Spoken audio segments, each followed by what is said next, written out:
and abroad, specifically to the people of Nimba. Over the years, there have been too much talk about establishment of economic and World Crown Code in Liberia. And people think I am so afraid, and that's why I have been speaking. Why have I been speaking throughout every time it is mentioned? It's not out of fear. It's because there was a time in our country when the noise started about the establishment of World and Economic Crimes Court. All of the factions that fought in the war in this country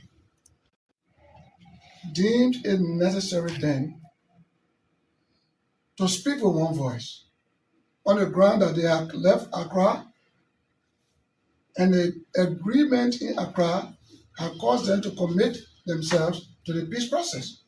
Now people want to go after them. So we met at my house, Dupont Road, Pinsville, and we had an election among ourselves. I was made the general spokesman. At that time, Charles Juru was alive. Many of the faction leaders were available. The other Thomas were churches and delivered. Been at peace for so many years. And we submitted our resolution. That's why you hear me speaking all the time. But I'm not afraid.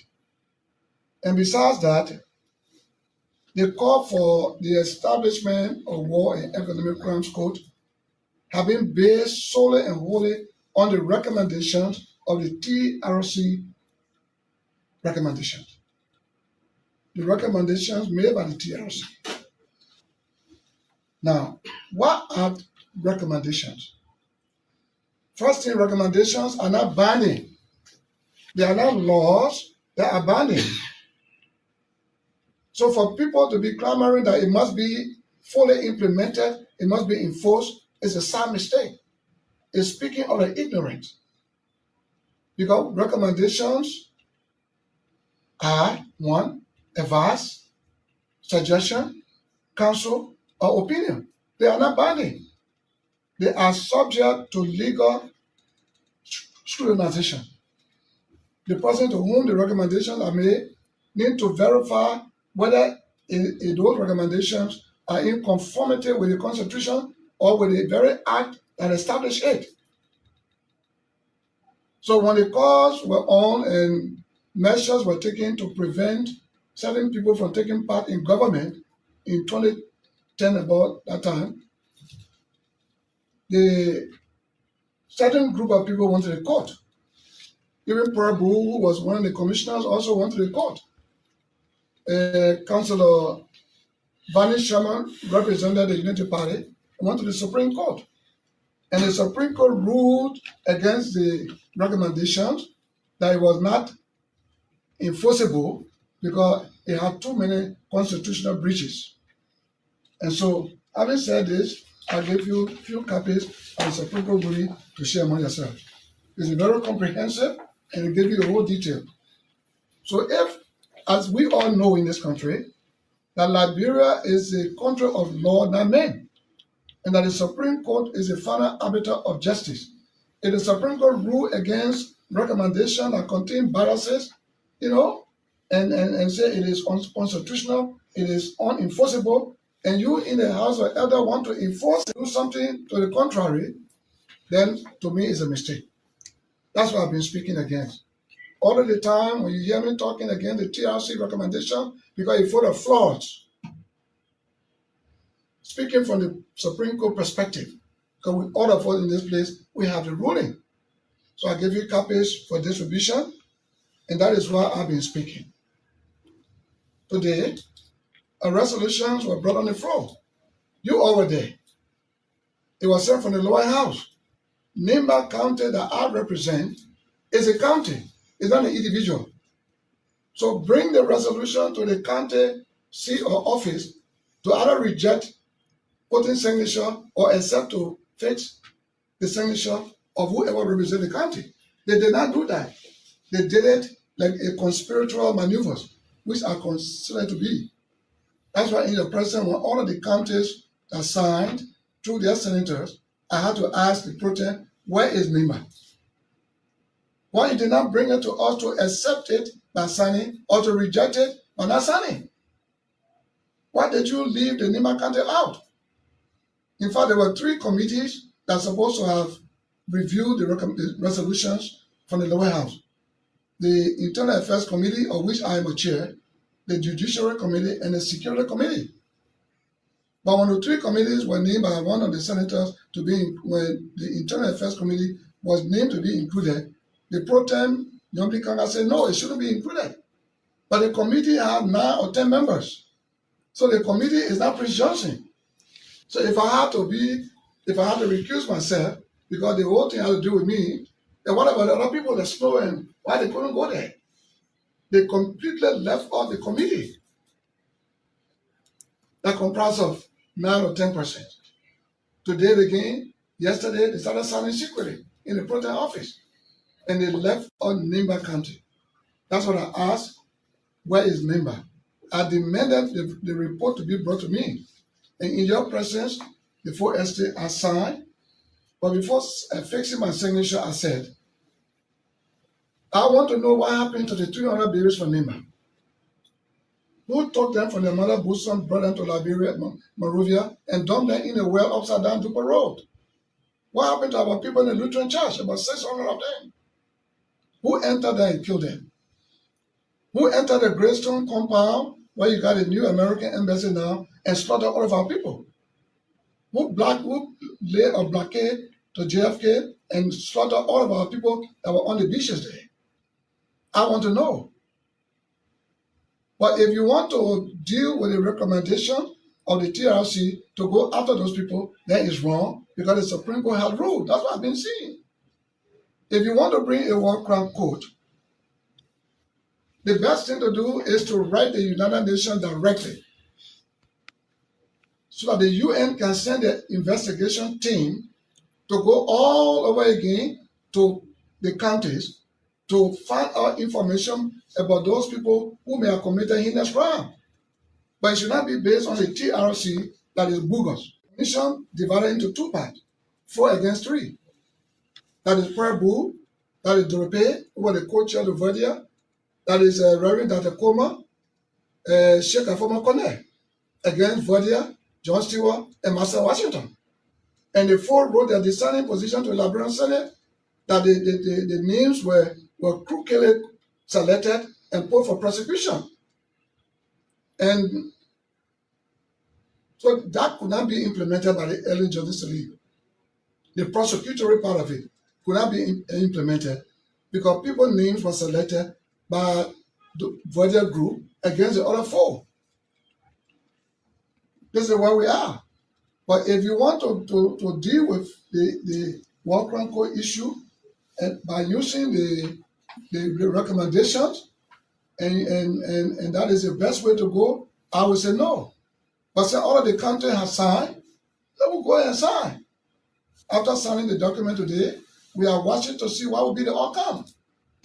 I'm hearing that President Boyka would like to publish an executive order to establish the court and to go after us. We are also here to see that.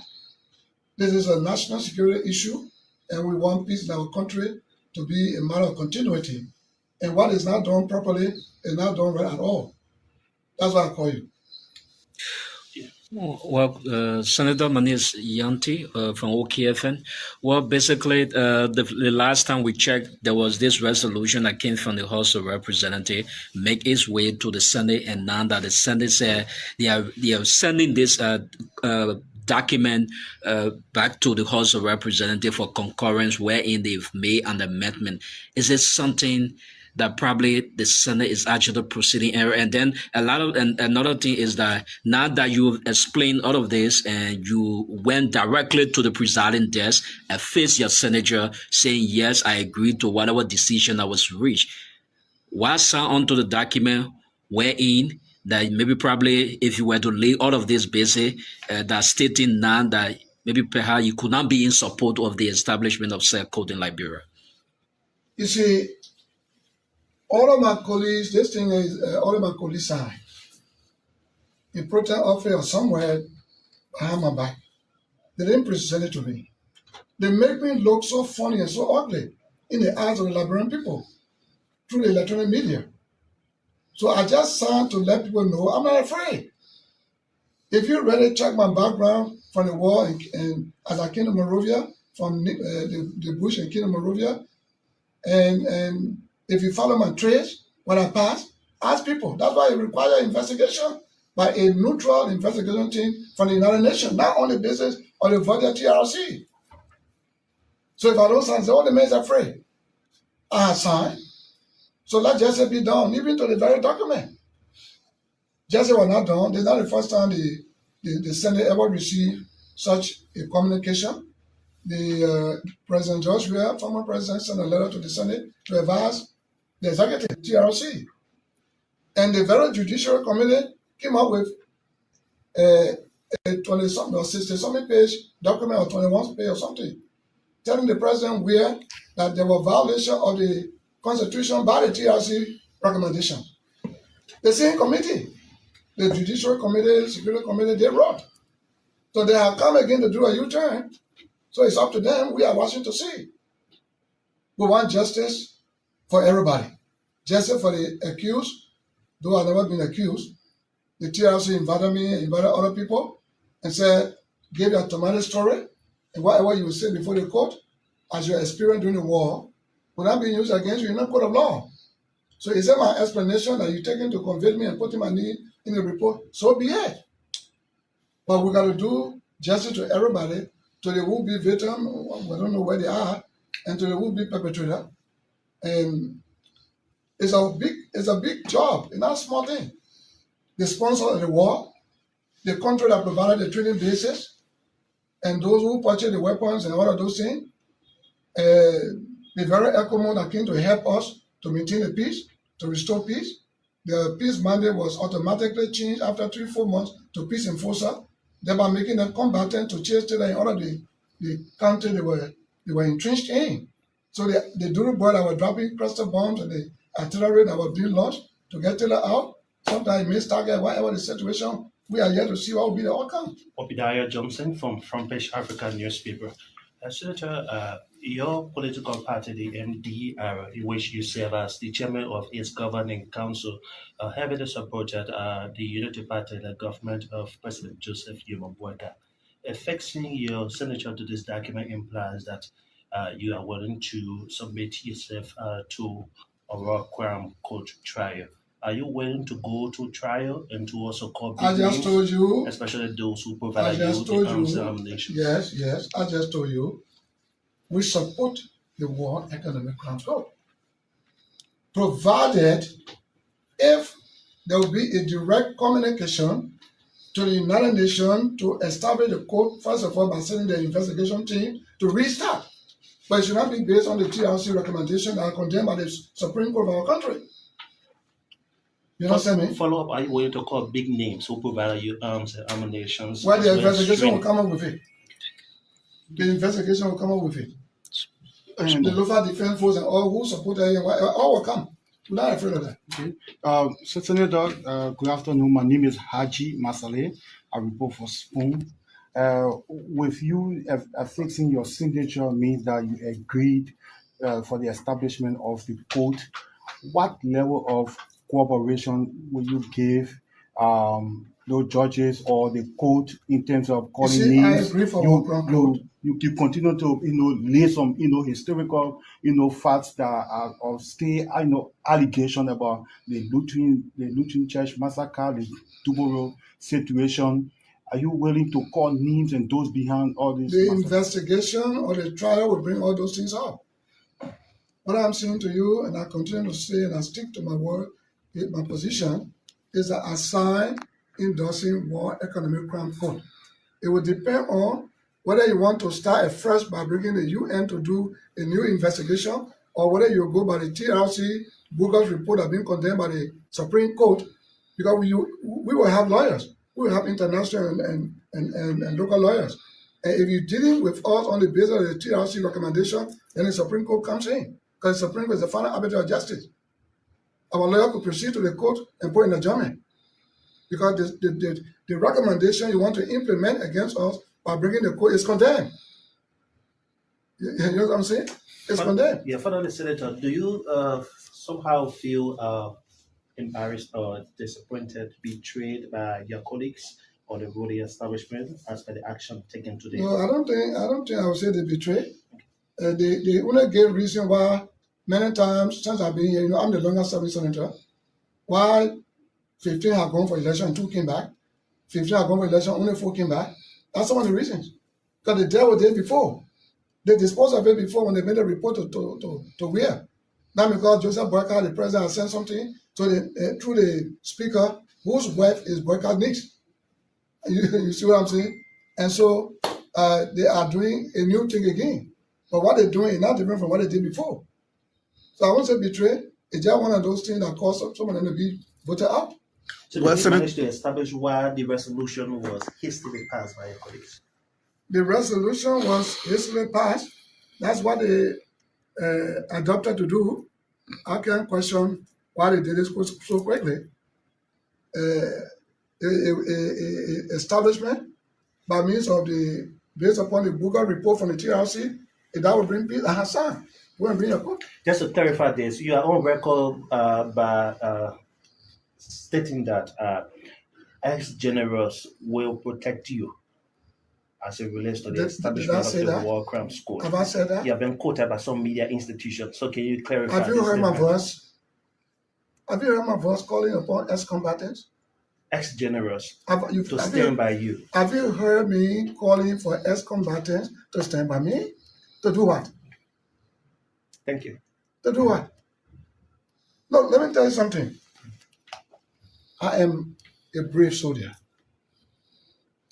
I came to liberate my people. Nimba was declared enemy of the state. So if I came to free my people in Liberia generally, and I went outside of my route of engagement and started killing people and raping, though I never raped in my life, if it is proven, after fighting for only 9 months, that 14 years of war, I only fought for 9 months, I left the country. The war that took place when I left the country, the beer factory was intact. Hotel Africa was intact. The Hydro was intact. LEC was intact. Juga Party was intact. Bush Island was declared safe haven.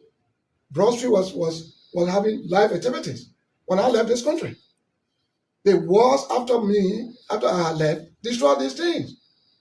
So if I came to free my people and I went outside of the route of engagement, outside the Geneva Convention and war principles, and if they are proven, so be it. Did you receive an endorsement from the people of Nimba before putting your pen to paper regarding this agreement? Well, I represent the people. I have told them, they know what I did, they know, because they themselves are grieving over the children that were destroyed. They are grieving over the Lutheran child massacre. But because the amnesty law, Nimba cannot do anything. So they prefer to go back to their grandchildren, to remarry, to live together as Dodi, brother-in-law. You understand me? So whatever will bring peace to the people of Nimba, what we done. They know what happening. They know the entire Senate conspired against me. But those who even signed the paper, they cannot be free from economic crime. A lot of them inside for war. Because you fought war doesn't mean you're criminal. Because you fought the war doesn't mean you're criminal. Because I know the group that here, there were 2 groups that came here seeking for war crime code. Okay? The so-called ambassador Alash, that white woman, she didn't come and represent America. She represents an NGO group called Global Crime. That's the Hassan Benito group. These are the people who lie on Jibril massacre. They grabbed me in Finland. They came to Liberia and got false witnesses to go to Finland to bear false witnesses against the man in court. They were convicted based upon the first false witnesses for 30 years or so. But when they went to the Supreme Court freed them on lack of evidence. They didn't stop there. They went to Agnes Taylor in London, grabbed a woman, and jailed her through the police. The same group. After 1 year or so, she free. Then they didn't stop there. They went to Brussels, Martina Johnson. They lied on her. After 2 years, they couldn't collect information to prove the case, she got free too. And the group coming here want to establish war crime court. Will the court be under the Supreme Court? What will you do with the amnesty law? They were reading the resolution talking about RCC. RCC was ratified after our war. We went to London, Japan. That means Laha Lasana and Wale Duna. We went to Japan. And the meeting was there for about 2 weeks. We came back with a letter, with the document, and domestically ratified here. So Verdier then sent a paper, their report to the RCC for our prosecution. And RCC said, no, we got nothing on our docket regarding Liberia because the war ended, they ratified the RCC document after the war. So we can't retrogress. So it's not retroactive. So that's the situation. So the whole thing is with the Senate. They have already signed, we signed. They go to the president, let him do what he want to do.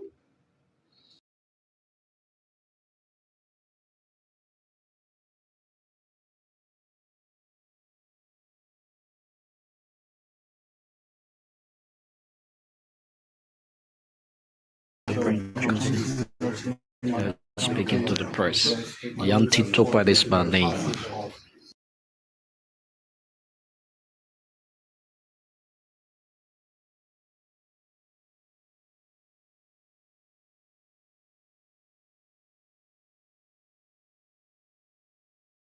Notorious war criminal.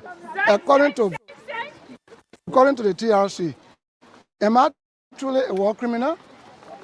Have I been declared as such by the competent court? No. If the TRC was a book to be believed, the Election Commission will not give me accreditation to run. The Liberian Senate or different tribes, different representations, will not elect me on web ballot to represent Liberia in the ECOWAS Parliament as the third deputy speaker. Okay? So the people are making noise. The Honorable Larry Yonkwe, I understand when he's passing now, he passed the order because he can't do what I did. It's shame. You know? So, Senator Johnson, why are you moved whenever the name TRC War Crimes Code is? No, I'm not moved because most often you talk about it. you know why I talk about it? You have people in the law house who read the law upside down. Do you know the Constitution had never been taught? I'm 67, had never been taught in the Republic. In school, no. So you got more lawmakers who are bobo, who say they go to school but they don't read. Now, first thing, the TRC was never a court. What the TRC did after its establishment was to invite Liberians. I'm one of those that were invited. When I appeared from in the morning to 7:30 in the evening, what happened? They only asked me, whatever you will say here will not be used against you in a court of law. Just give your experience about the war. So it said my experience, why I fought, that you took to convict me and call me a notorious war criminal in your book. When you say a man is a war criminal, it means you have convicted him. So why are you looking for war crime code now? Look for jailhouse and put me. Because after conviction, sentence. So you can't convict us. All those that appear before the TRC, we saw no one that complained that Prince Johnson did this or did that. It's the TRC explaining about people in the book. So is that a court? Do you feel embarrassed being called war criminal? Yeah, because you see, you can't destroy people's record. Reputation is hard or something. It's what they use to stigma me. So when I'm running for the presidency, they know I can win. So they use that to rape, they use that to blackmail. So if I can be president, I'm president of my university, I'm here. I'm ambassador for Christ. But do you have intention of becoming president of this country? Prince Johnson, our leader. Prince Johnson, our leader. Prince Johnson, our leader. Why have intention of becoming president of this country? Let me tell you this. I ran for president. Had I been the president, I would have done many things unusual.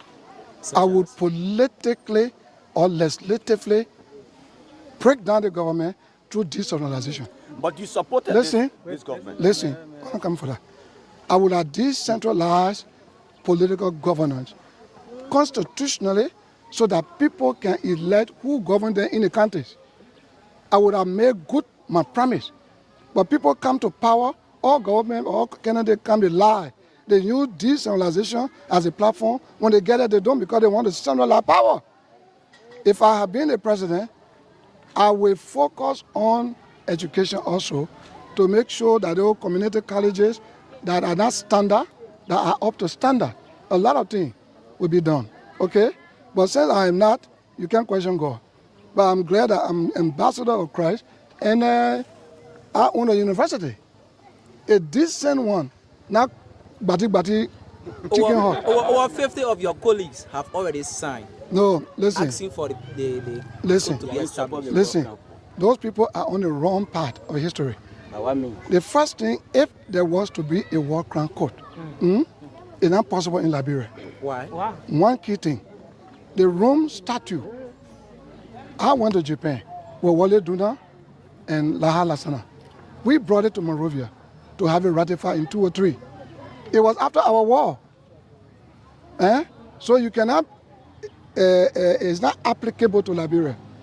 That's one. Two, you have an amnesty law passed by the 51st legislature, granting amnesty to all factions in the republic who fought in the war. So you cannot have war crime court and amnesty in the same country. Amnesty for who? For all those who fought. Then you say war crime court. Why you didn't bring war crime court from Ghana? So if the could have been established in... It will not be established, so just leave that. It's a garbage. Don't even worry about that. But why you feel so bitter about the issues of war crime code? There are many listed names. No, I'm not bitter. But those who are talking about it, they are stupid because they don't have sense. They are stupid because they know there are legal instruments that prevent that from happening. But they turn it upside down. There are legal instruments. They are stupid, including Tewon Gonglo too. What are some of those? You know what? You know what? I just told you. There's an amnesty law. Listen. No. We didn't even invite them here, but they came. Leave them from the station that answer to me. Leave it. Let's leave it. The first thing, Tewon Gonglo is good. They are stupid. You know what? Those damn lawyers under Tewon Gonglo leadership should have kept mute until war crime court comes. When you come, then we who will be implicated will look for a lawyer among them to represent us. But when you lawyer go to Kakata and endorse war crime court, that means you are compromising yourself. Yes, Senator, you spoke this morning earlier with one of our sister radio. You said in 2 years you will be offering a bachelor degree at the university. Not 2 years, no. We are in opening. 2 years' time. No, you didn't understand. You see, you listen but you don't hear. That's what I say. People read. You know, the Ethiopia, was reading when the Spirit of God led Philip. Go to that Ethiopia, a big man from Ethiopia. He's reading from the book of Isaiah 53. But he doesn't understand. Go and teach him. So Philip went to him. He said, sir, excuse me, do you understand what you read? And the Ethiopian said, how am I going to understand if you don't interpret to me? So you need interpretation. You are the Ethiopian, Okay. I said we are opening, registration start January. We start with AA and BSc immediately. In 2 years after that, master. You here, he will come. He's the president of the university, Dr. Gonza Mantari. Okay, so I only brought you for the development, but you want top politics, I'll be the Yaka Koloba, I will give it to you.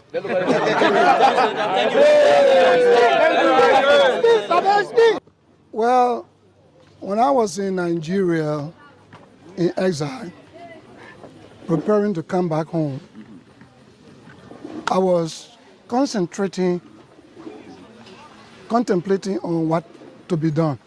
What would be my contribution in the development of post-war Liberia? And so the Lord spoke to me that the war is over. I'm ordaining you to go and preach my word. After that vision, the second vision was seeing myself preaching to a larger crowd. In my vision, I was preaching to a very large crowd.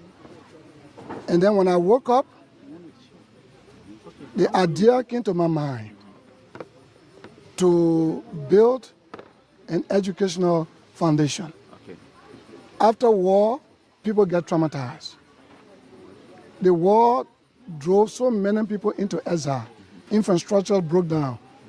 So the way I would give back to my people was to establish the educational foundation and the PYJ Educational Foundation Scholarship Scheme, which is available now. We're sending many students from our school and other places to university.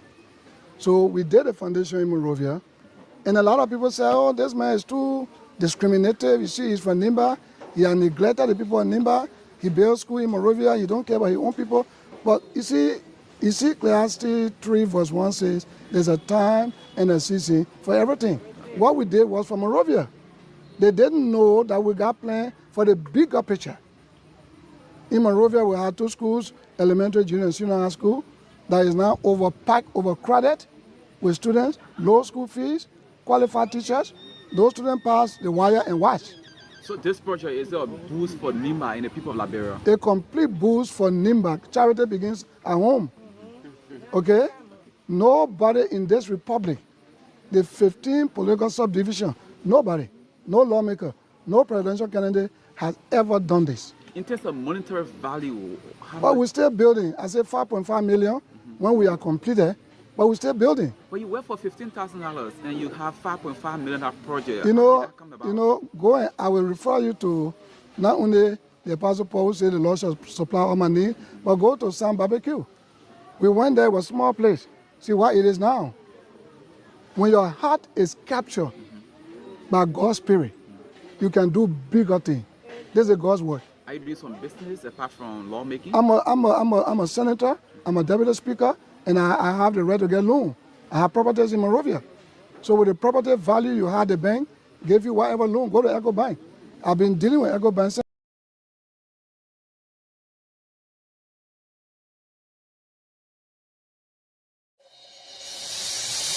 I can't stand no more, cause I'm a fool. I cannot go to school, cause no more money. I can't stand no more, cause I'm a fool. I cannot go to school, cause no more money. Hey yo, excuse me Mr. Journalist, I wonder how you make your headlines in the press release today. Well, good afternoon, good morning. I read the news Even depending on location where you're watching us from next time. every day. I'd like to say welcome to BKS TV. Welcome to the Hit Hour program here on BKS TV. You still getting confused now, and I just wanna ask you some questions. Oh, they say based on money, they say based on presidency. On the Hit Hour, we say dialogue and not confrontation. They say We say words and not bullets. based on technology, they say based on war. Tell me, This is the talk show where we don't hold back. we are We discuss every issue, ranging from sports, education, agriculture, politics, and a lot more. So today is the 6th of August, 2026. We got major headlines, so all of you guys here have received. President Joseph Human Boakai today I'm taking coverage, the rainy season coming soon. In the ghetto, sent some strong messages across all the houses are to every Liberian. full of vacation, We also try to bring you a little bit nowhere to sleep. Come and see the weed. snippet of Living in the street with our children. Since the daddy went to war to fight, he never lived to see them. The children have no shelter, oh, the children have no education. The children have no one to call their friend. We'll bring you a snippet from the press conference today. The children have no food to eat.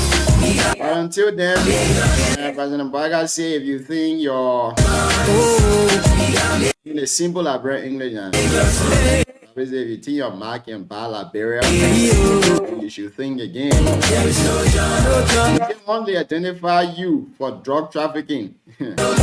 Going straight to jail.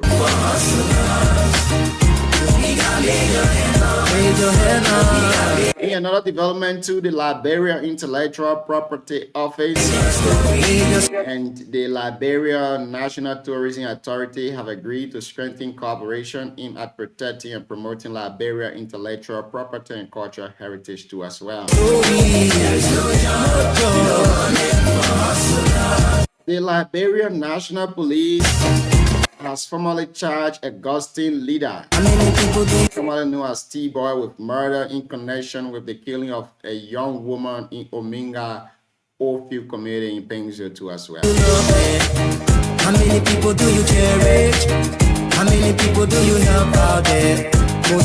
President Joseph Human Bwaga has commissioned a new corps of judges and court marshals, urging them to uphold justice with integrity, impartiality, and professionalism, while declaring that his administration will not tolerate criminality, particularly narcotics trafficking and corruption. No job, no money. No girls, no glory. Speaking today at the induction ceremony, no help for poor men. President Bwaga said to all those who seek to bring illegal drugs into Liberia to destroy the lives of young people, let them hear me today. How many people do you? Those who believe Liberia can be used as a transit point for international trafficking, and to those who believe that their position, influence, wealth, or authority place them beyond the reach of justice, he said you should open your ears today. How many people? According to President Joseph Human Bwaga, he says we will identify you, Do you help? we will pursue you, Okay. we will find you, Especially and we will deal with you in accordance with the law. the poor men. No job, no money. No girls, no glory. He further stated that there will be no No help for poor men. That's what there will be no stone left unturned. He said no one who engages in criminal activity will be permitted to hide behind poverty, public office, political influence, business interest, their family connection, or any other protection of authority. Say whether you are a government official, law enforcement officer, businessman, a custom broker, or an ordinary citizen, the law must apply to everyone across the board.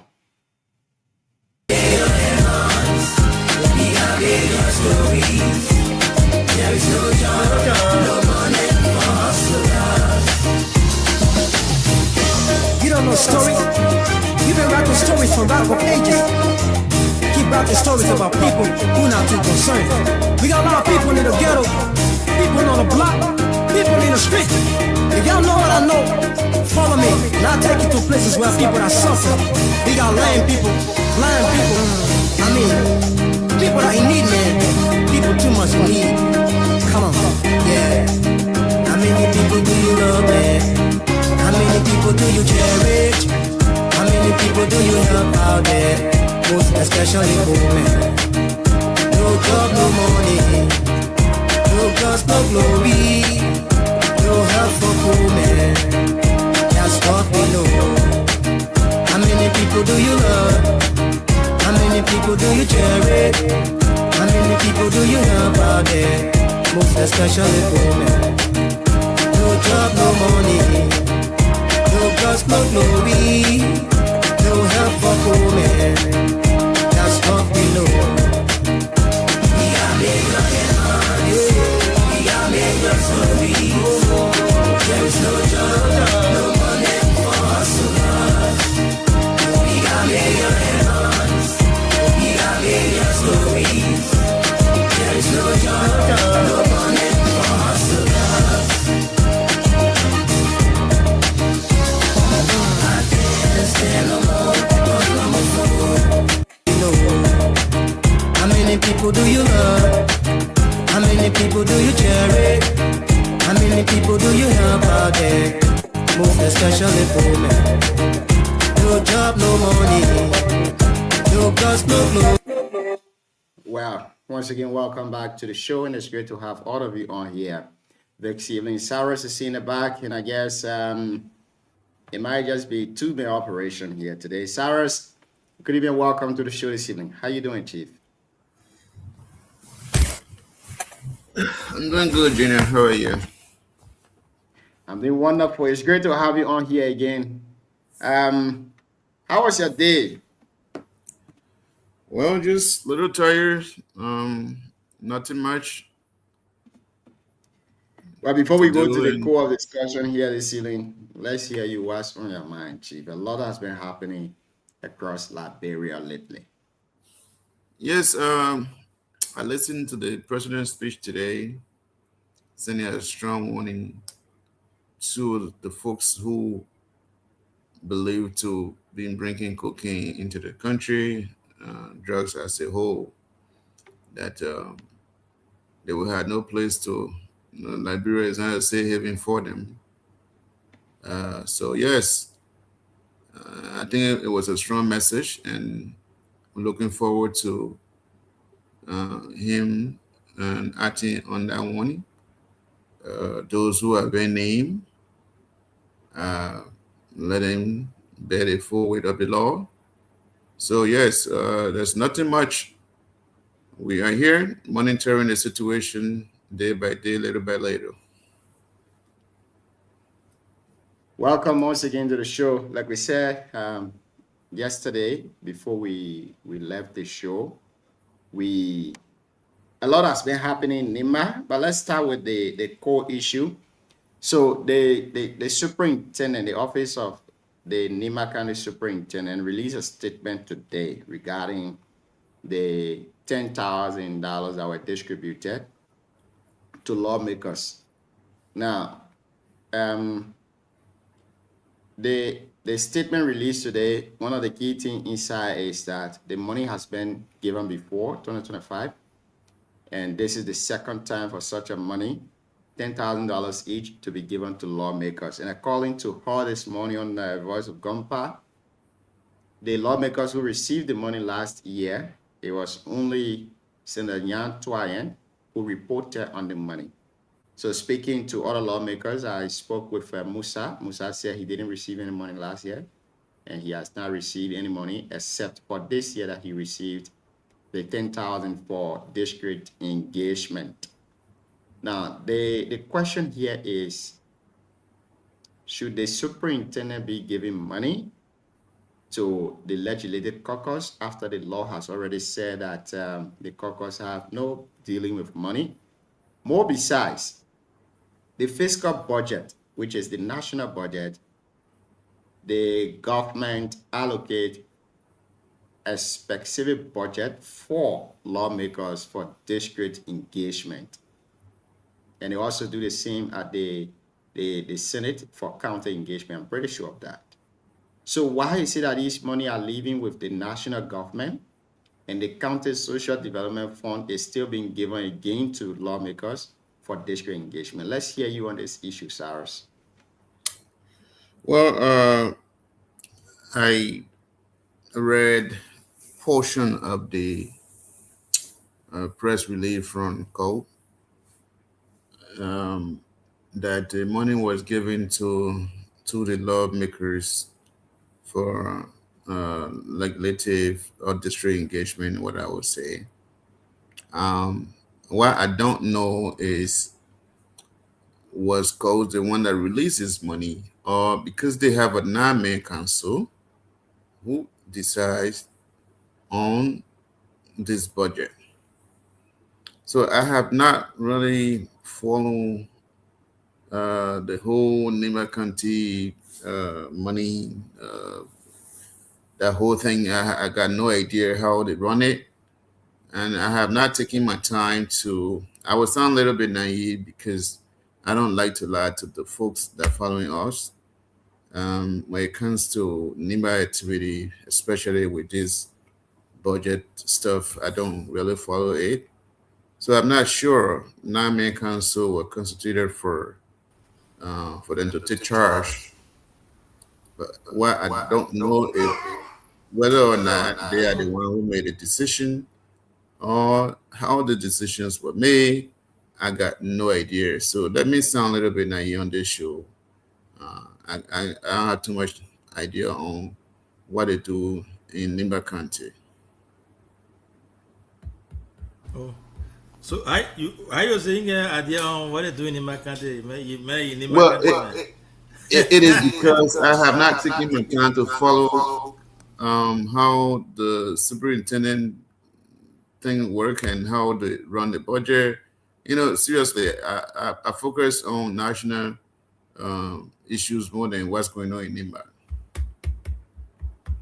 Well, you have to, on behalf of the people of Bay, where your town name again? Is that not Vonway? Where is it?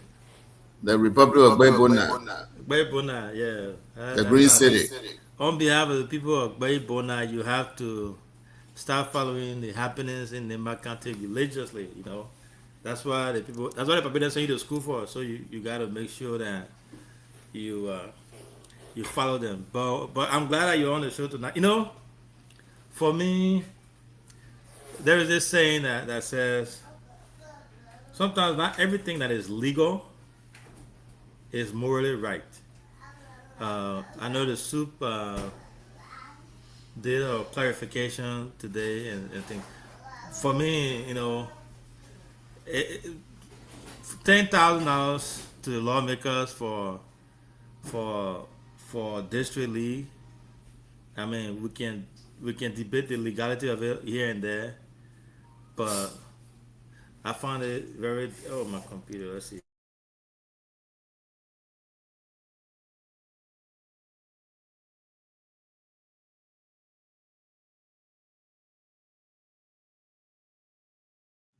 Well, I hope it's not from my end.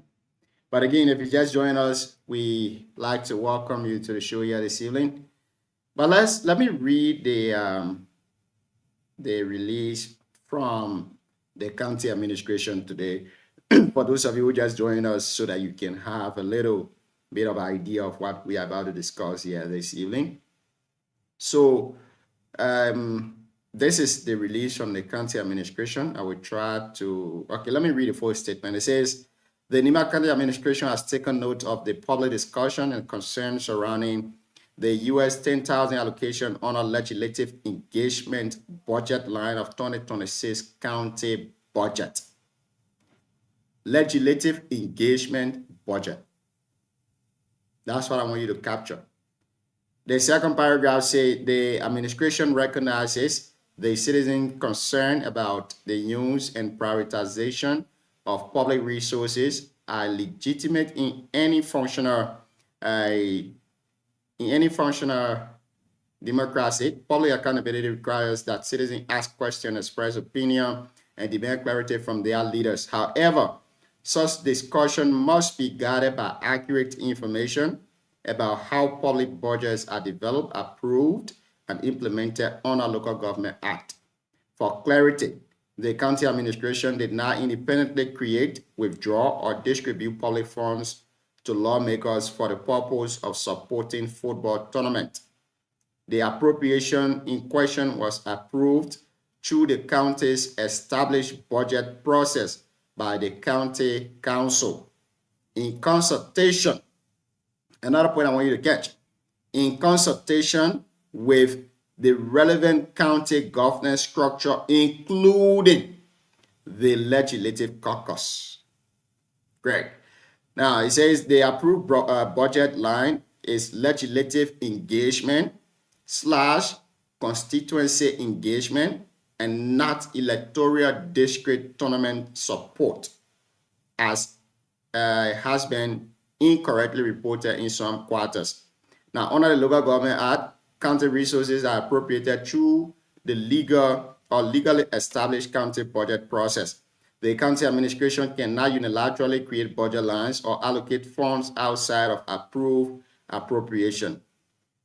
Its responsibility is to implement lawful decision and resolution approved through the county governance framework. The legislative engagement allocation is no different from other approved county budget provision that support important county functions, including education, health-related intervention, and other constituency-focused programs. The county administration further clarifies that if an individual lawmaker chooses to dedicate a portion of his or her approved legislative engagement allocation toward supporting community activities, including sports, that decision falls within the discretion of that individual representative and should not be attributed to the county administration as a direct funding decision. It is therefore important to correct the misconception that the superintendent or the county administration alone decided to take 10,000 and give it to lawmakers for football. The narrative does not reflect the actual budget approval process established by law. At the same time, the county administration appreciates concerns of citizens who believe public funds should be prioritized differently. Those concerns are valuable and will continue to inform future budget decisions and development planning. Public participation is a cornerstone of accountable governance. The concluding paragraphs say the Nima County Administration remains committed to transparency, accountability, responsible management of county resources. We encourage citizens to seek accurate information and engage constructively in matters affecting the development of Nima County. What did the law say? What did the law say? Now, this is where, sometimes it's better that we give the benefit of the doubt. Today, I will publicly call the youth representative on the 9-man council. I will call him right here on the show and see if he will pick up or not. But we've been trying to get to him to see how best some of these things they can respond to them, but he has not. He has not picked up our calls for a day. So we will try tonight again to see if we can bring him on so that we can discuss this issue. We'll try to do so as the show unfolds. But here is it. It says an approved budget line for district engagement. According to the superintendent, this money has been given twice. So this 2026 makes it the second time. 2025, they gave the first one, and 2026 is now the second one. See you, welcome. Thank you. Yeah, thank you there. I apologize. Sometimes you can be busy with it. The busy people can be busy on the side. But yeah, I was listening. To your readout there. Not your readout, but the clarification from from the soup there. I'm laughing at my big brother Fang Bakoya, Pastor Deacon Bakoya here with his comment that he made about this. But again, they can try to justify all they want. If you look at the public perception, the public reaction, it tells you that. But John, hold on one second. I got to. Well, so this is it. This is where we stand, and I would like to read some of the provision of the law as we go on here this evening. But it is totally wrong. The law says the county administration through the 9-man council will identify projects and implement them. The law didn't say give them check, give the district representative check, or give the senator check, or give them cash to go and implement their own project like they said in their report. The law didn't say that. So if you're giving these people check, now the issue of accountability will come in. When we ask, are they accountable to the county social development fund? No. Who are those we hold accountable for the county social development fund? The 9-man council. Now the fact that the 9-man council now is, let me say, disbursing money on these people all in the name of legislative engagement. For God's sake, you receive, I think in the national budget, they have something around 50,000.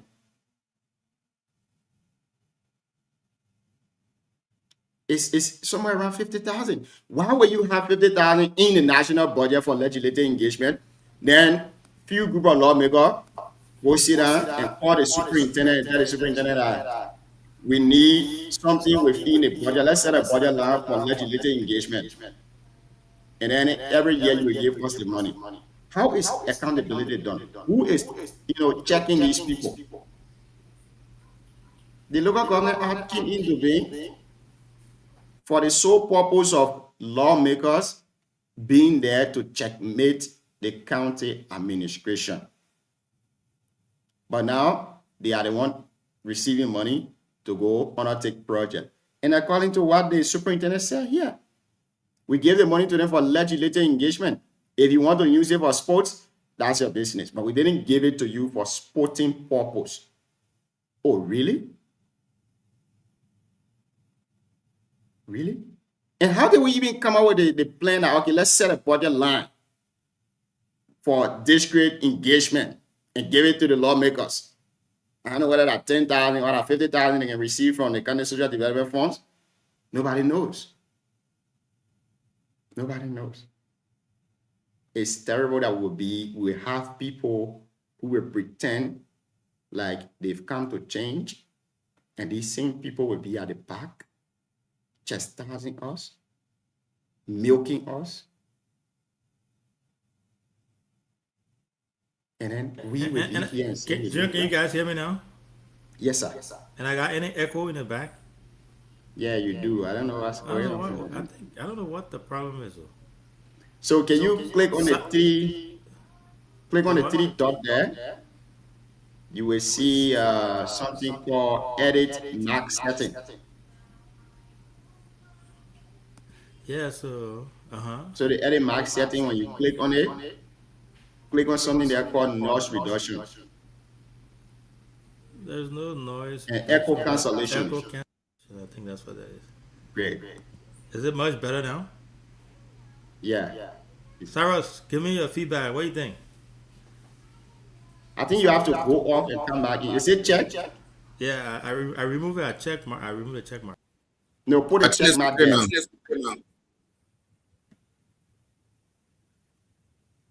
Yeah, okay, great. So that's it. What's about my side? What's about my side? You are okay. Okay, You're then perfectly I okay. get in there now too. You hearing feedback from me? No, from myself. No, from myself. I think it's a I delay. think it's a delay. Yeah, it's a delay. Yours is not a feedback. Yours is a delay. Great. So how about me? Can you hear me now? I think it's from you or Jim. no. Much better? No? I think so. I think so. Oh my god. So Yeah, I think you are okay. Go ahead. I You will think it's mute. but when it wants started, you guys can hear me, right?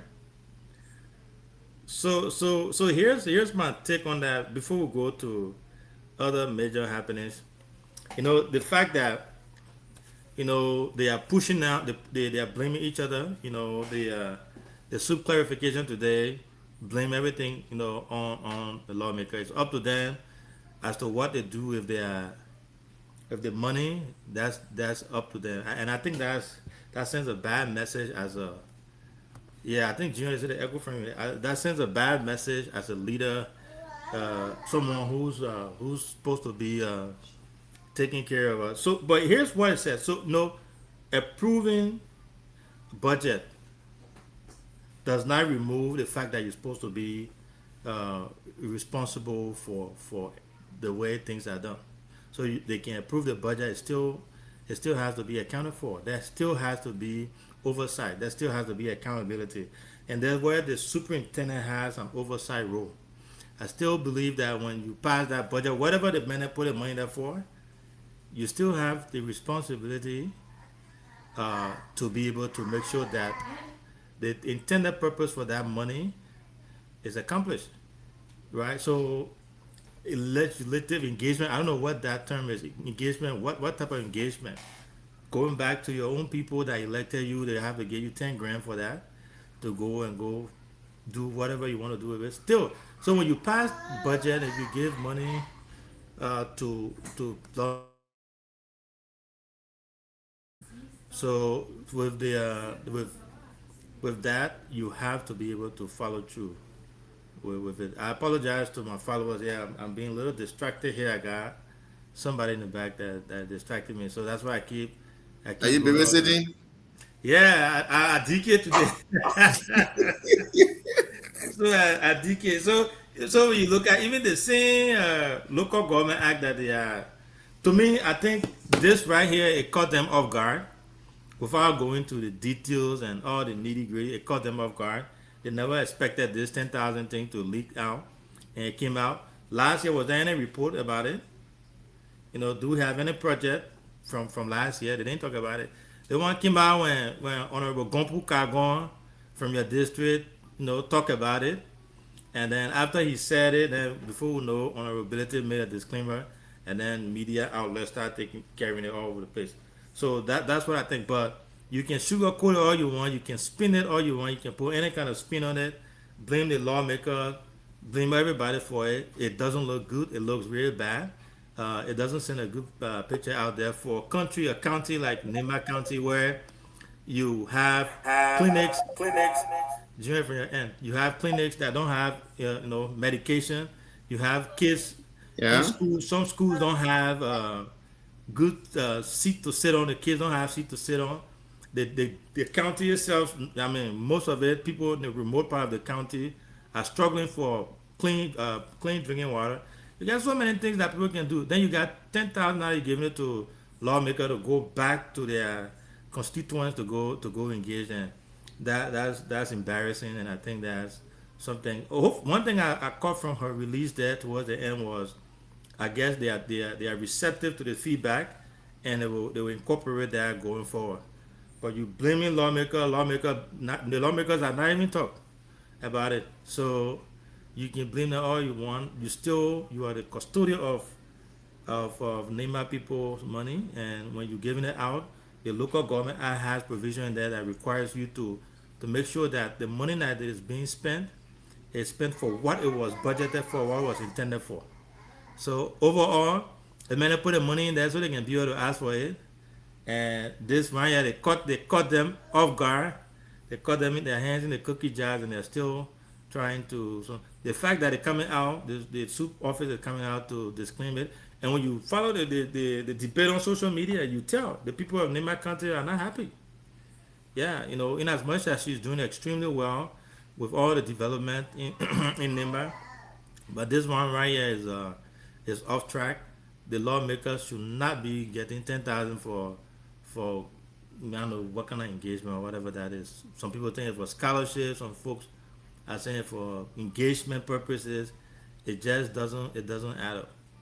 $10,000, the one came out right around the district lead time, and the noise is all over the place. So I think they dropped the ball. I think the soup dropped the ball. But I'm glad that she stated in her release there that she respect people's opinions. They will take note of it, and then going forward they will try to do things differently. But no more giving $10,000 to lawmaker. I don't care what type of work you do. Is not.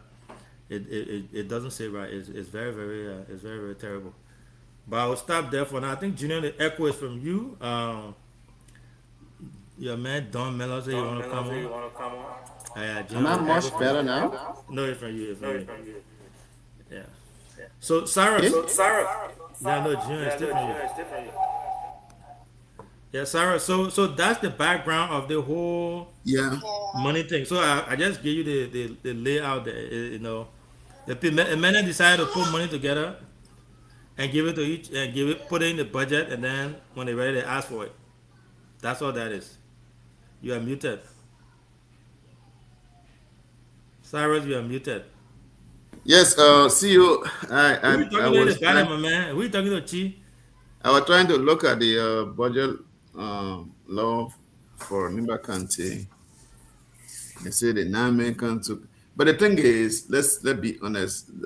These are some of the things I always say. This country, the love for money is destroying this country. These people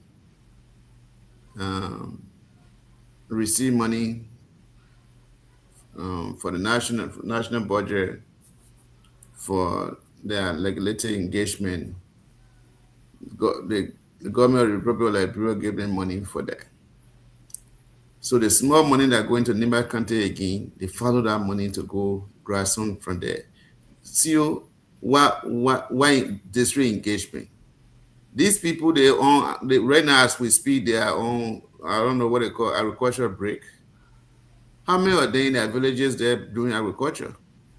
How many of them brushing farm? How many of them scratching farm? But some of them grab their money to just put it in their pocket to go look for girlfriend, to go lay down in a hotel. So to go to Nimba County and grab the small money that we're supposed to use for the poor people and just put it in their pocket and go around, that $10,000 will carry them in their district to do away, and they're getting more than that. It's still disgraceful and shameful. That's a lot of money in this country. You know, Sarah, I'm not cutting you off there, right? I think there's a conflict in this whole clarification that our suit made, because Honorable Ability, when he came on, when he made that post, he blew the whole thing up. Honorable Ability said that each district was given $10,000 for this district league.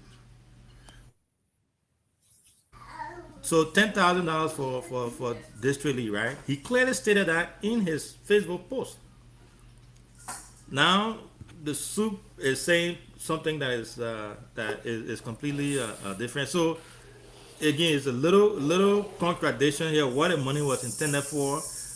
Honorability is saying that this was for district league. It was for the district league specifically. He said it in his post. And then now they're saying it was for county development, county district engagement, and they can use it as whatever they wanted to use it for.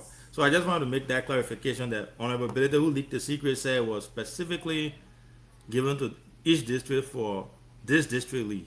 They wanted to play right now, 10,000, and he told Emmanuel to use 5,000 for the district league, and when he get back, he will tell them how to use the other $5,000. So if that was the case, I don't want to. So can you mute? I'm getting echo on my side. Okay. I think I should be okay now. So this is where I get confused. If we're going to put money in a budget for district league, county league, we should put those money in a budget. At least when time comes, they call the favorite district heads and give them the money instead of passing through the representatives and senators and stuff. So that doesn't make sense to me. I'm not sure how the money was spent to the representatives and senators.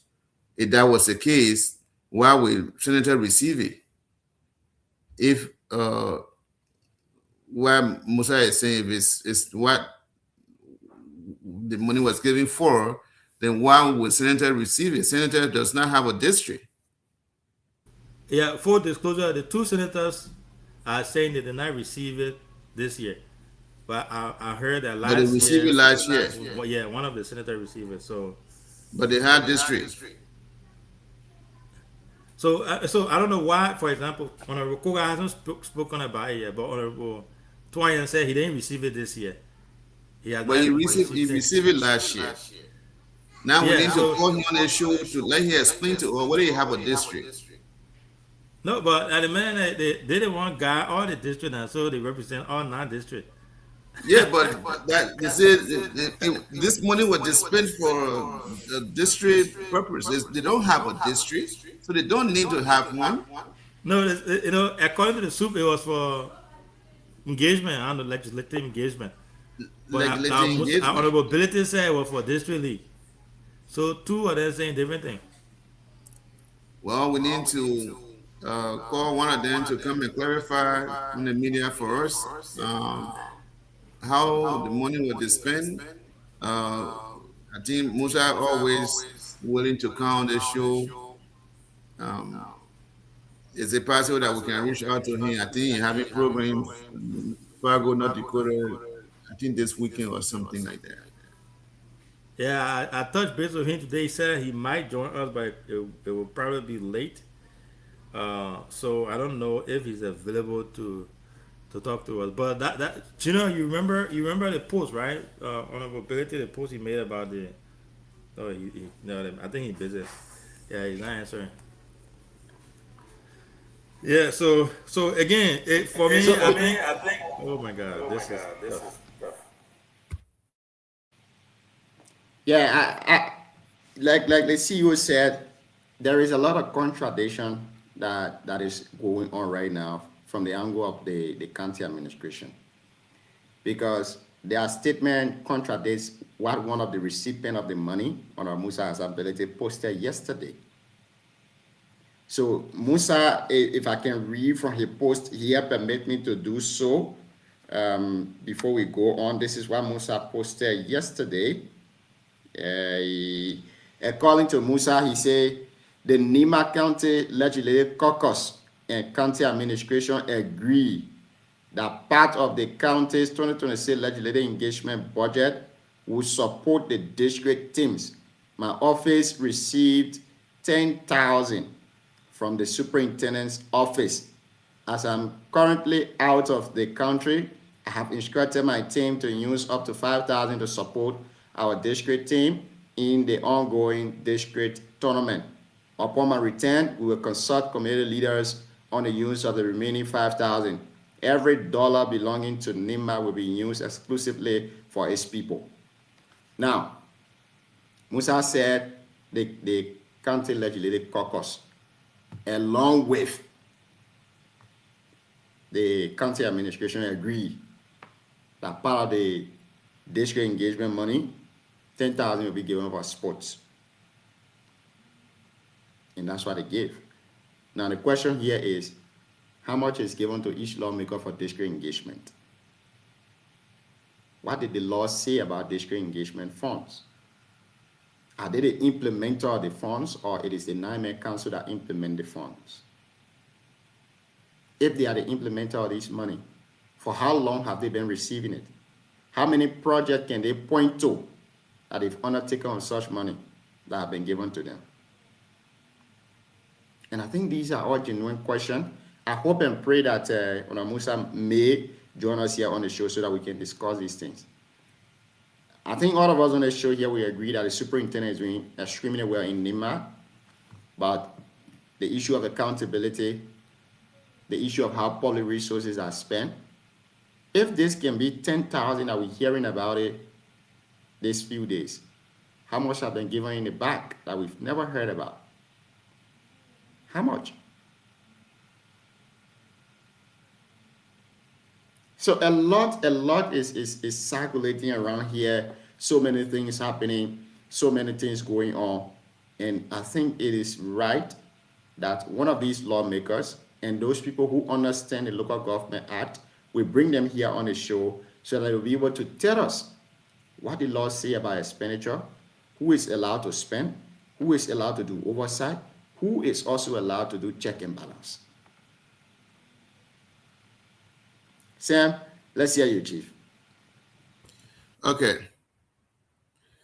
So, again, it's difficult for us to verify who's saying who, what's saying what. The thing is that someone, I just saw a post that said someone, Koga spoke about it today, but I don't know how. So I think to clarify this thing, we need to reach out to one of those representatives from the district, like the guy who usually come here, the Kotokwa group. Maybe we can reach out to him, let him come, and let's reach out to one of them. Kota de ina kamera show again. How is it? Kota de ina kamera show again. Kota told me, ina kamera show again on the 2029. So we can't get it. But I think the best person we're trying to reach out to, he told me today that he will be joined, or he might join us today, but it will be late. It's Musa on availability. I think he's the main man that will get more information from. Remember that the man that leaked the story now. So the man that leaked the story, he will be the best person to come and give us details as to what really unfolded, what happened there. But what happened to Kota? No, the man called me. He called me. He told me, say, he's not coming to the show again on the 2029. Why he's scared? No. The man not scared. The man very well. The man said we can misrepresent him, so he's not coming to the show. Well, when the real part reach, we can't. No, we don't force anybody to come here. But he said he's not coming here. But anyway, that's fine. We got other lawmakers that we can reach out to come here. So yes, we have to reach out to them, let them come and tell the NIMBA people why they receive the money, how they receive the money, what's the purpose? Because to me, it sounds so crazy. These people receive bulk of money every year from national budget. For them to follow the small money again to Nimba County to get it to see they're going to do district engagement, I think it sounds crazy. Yeah, and then remember, I'm not cutting you right. It's the same because Honorable Koto Kwagu was he talked about it vaguely on Voice of Gompa. He said they can receive $10,000. He said it was for scholarship. So it's just strange. They are not. It's not clear as to what they're receiving, as for what purpose and what it's intended for. If they when they receive this money, they can use it for their intended purpose. If they also provide report. And I also believe that's why the 9-man council, which is 7-man council now, that's why. So do they provide report to the county administration to say the money that we receive from the county coffer, this is what we use it for this year. The scholarship I sent 20 students to school, or the engagement. I don't know what the engagement. What are they engaging? What engagement really said? So it's vague. The title, the budget line, everything. They make it so vague so they can be allowed to spin it as they are spinning it now. They can do whatever they want to do with it. So it needs further clarification. They keep it ambiguous that way to confuse the public, because when you hear it, a layman, oh man, I ain't do guato over there, or younger person, someone that is not too close to this or understand it, and just say, oh yeah, so engagement, then it's there. It's a good word. All about the semantics. Big word, you put it in there and people accept it. It's the budget line, and that's something that needs to be addressed. But sorry that I didn't mean to cut you off there. But that's what happening. That's exactly what happening. But see, the fact is, how much is 10,000 that lawmaker will receive to go do district engagement with me? It's just part of corruption. It does not make $10,000 for whole district. And the money, the budget they're receiving from the national government, is not enough? The little one in Nimba County, they got to follow it to go just to take. We can't say district engagement, say girlfriend engagement. Let's just be cool, man. A girlfriend engagement. How much is 10,000? What 10,000 can do to district? A girlfriend engagement. What is the you engagement? are so corrupt. Yeah, what is the engagement?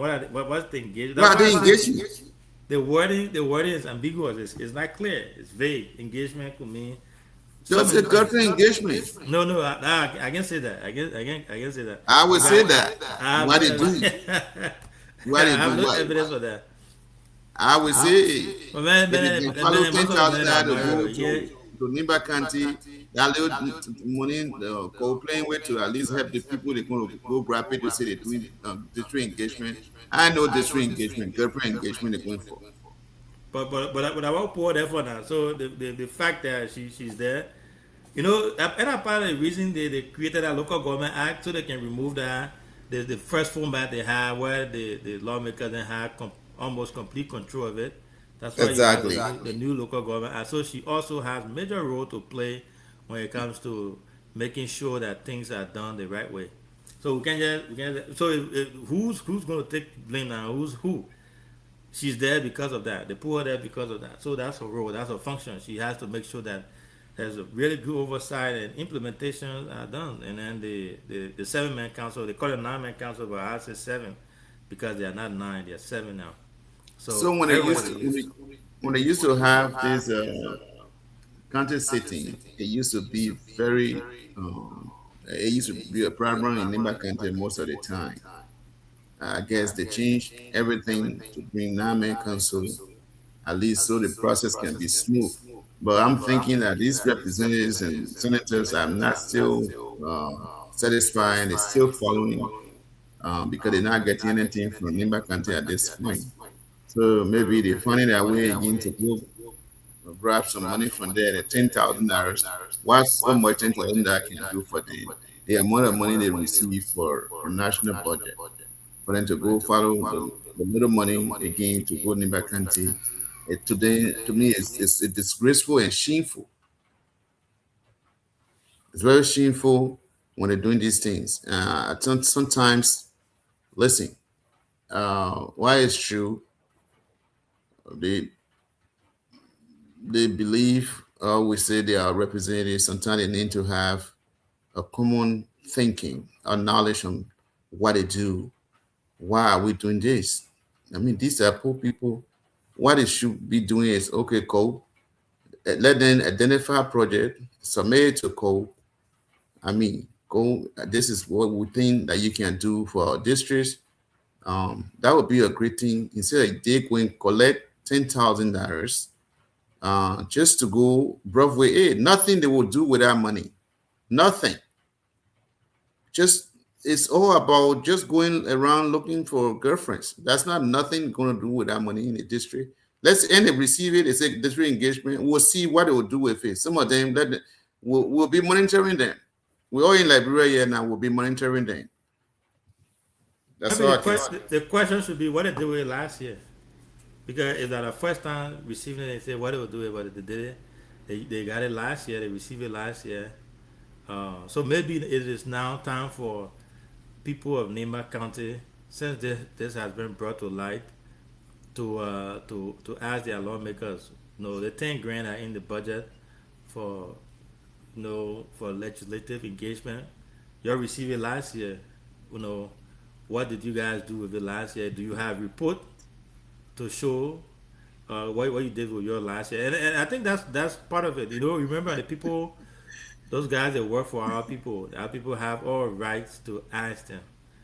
Asking constructively, respectfully, without being disrespectful is needed. That's part of democracy. That's part of the whole democratic process. Engage your lawmaker. Ask. In America, here, Cyrus. In America, here, people can sit down here and call their lawmaker office and even write, and the people can answer. They will take down your concern and listen to you. Be it bogus or not, they will still listen to you. But I think that's what our people need to do. People need to ask the men and ask our honorables. The 10 grand you received last year, what happened to it? What you guys did with it? We want to know, because now it has come to light, and thanks to the soup for unveiling this, and thanks to Honorable Ability for leaking this out.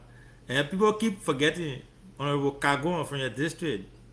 He was the first man that blew the alarm, and then from there everybody ran with it. So, sometimes things can happen, and God can allow things to happen for a reason. So this is a really good opportunity. Forget about the district lead. You go back last year and ask them what they did with the 10,000. What they use it for, and then going forward. I know they will receive it. They will receive the same thing going forward, and then I know they will be also careful as they move forward. Yeah, but Cyrus, it has been wonderful. A lot of things happening. One thing that I saw, first let's start with the president. You have been away from the show for a little while, and I have always said this. And I was talking to Gina earlier today, and I said, the U.S., I frame it as Washington is not going to sit by and allow Liberia to be a major international drug transit point. And I said they will not sit back. And when I say that, I mean they will get involved. I started saying this from the beginning of this whole drug noise. Guess what? Exactly what I predicted is happening now. You have people from here who are in Liberia now working with our authorities there. Even the justice minister confirmed it. Everybody is confirming it, and they are doing it. They are doing it behind the scenes. They are calling the shot. They are making sure that things are happening. So yesterday on the show, I also noticed something. I stated that the IG has been away for 3 days.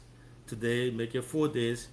They had press conference today with the foreign minister and other folks. He was not there. He has not been speaking, and I think there's a reason. There's a reason for that. But for me, the big takeaway for today was the statement that was made by the president. I mean, I don't think people should overlook or downplay it. I think it takes a really strong political will for the president of a country to take the stance that President Bwaka is taking, and we all, as Liberians, home and away, should be able to applaud him, encourage him, and thank him for taking such such stance, and it should be enforced. Kudos to him. I personally, I mean, on behalf of myself and anything, I say thank you to him, and he did extremely well today. His statement was very forceful, right? It was very, very forceful, but basically summarizing, you know, stating that those who believe that they can depend on their wealth, their political connection, affiliation, and all that, and decide to use Liberia as a drug trafficking point, or also, you know, bring drugs into the country and mess up the children of this country and the next generation. He said, shame on them. He said he want them to hear him and hear him clearly, that he's going after them. They will go after them, and that's a big statement. That's a huge, huge statement. And when I saw that today, I wasn't surprised. I was shocked, but also happy that he was making such statement, and that is something that all Liberians should be excited for. Thanks to all the people, the guys that have been working the back, the security guys that have been working to make sure that this happens. This is not a small thing. For me, I think it's more of a reputational, generational, you know, damaging stuff that people need to nip it now. If not, it's gonna get worse. So that's what the president said today. I know you read it. I know Junior read it. He made the statement today. The video is out there. You see it everywhere. And I, from my end, I say congratulations to him for doing that. And I pray that he has more strength, long life for him to continue to fight, because that's what we expect from our president. He has done it before, and he continues to do that. The fact that he also dismissed those guys, I know some people say they are lower guys, but making this statement now with the folks being in Liberia, I think he's about to roll. I even saw on Martin Colley page today that the LDA boss allegedly, they have evidence that connect him to the cartel. We haven't seen it. He said he will start releasing them at 9:30. We look forward to seeing that. If that's the case, then that will also authenticate or, you know, confirm what the IG said before. I think that was his last public appearance that he made, where he said people in the top echelon of the government are part of this whole drug cartel. So things are starting to add up. Things are about to shake, and I don't think it's going to be easy. It's going to be very hard. If they really start pushing, the rope will hold the push, and things will get messy, and we need that type of messiness, of messy behavior in Liberia, so things can happen. Drugs is nothing to play with.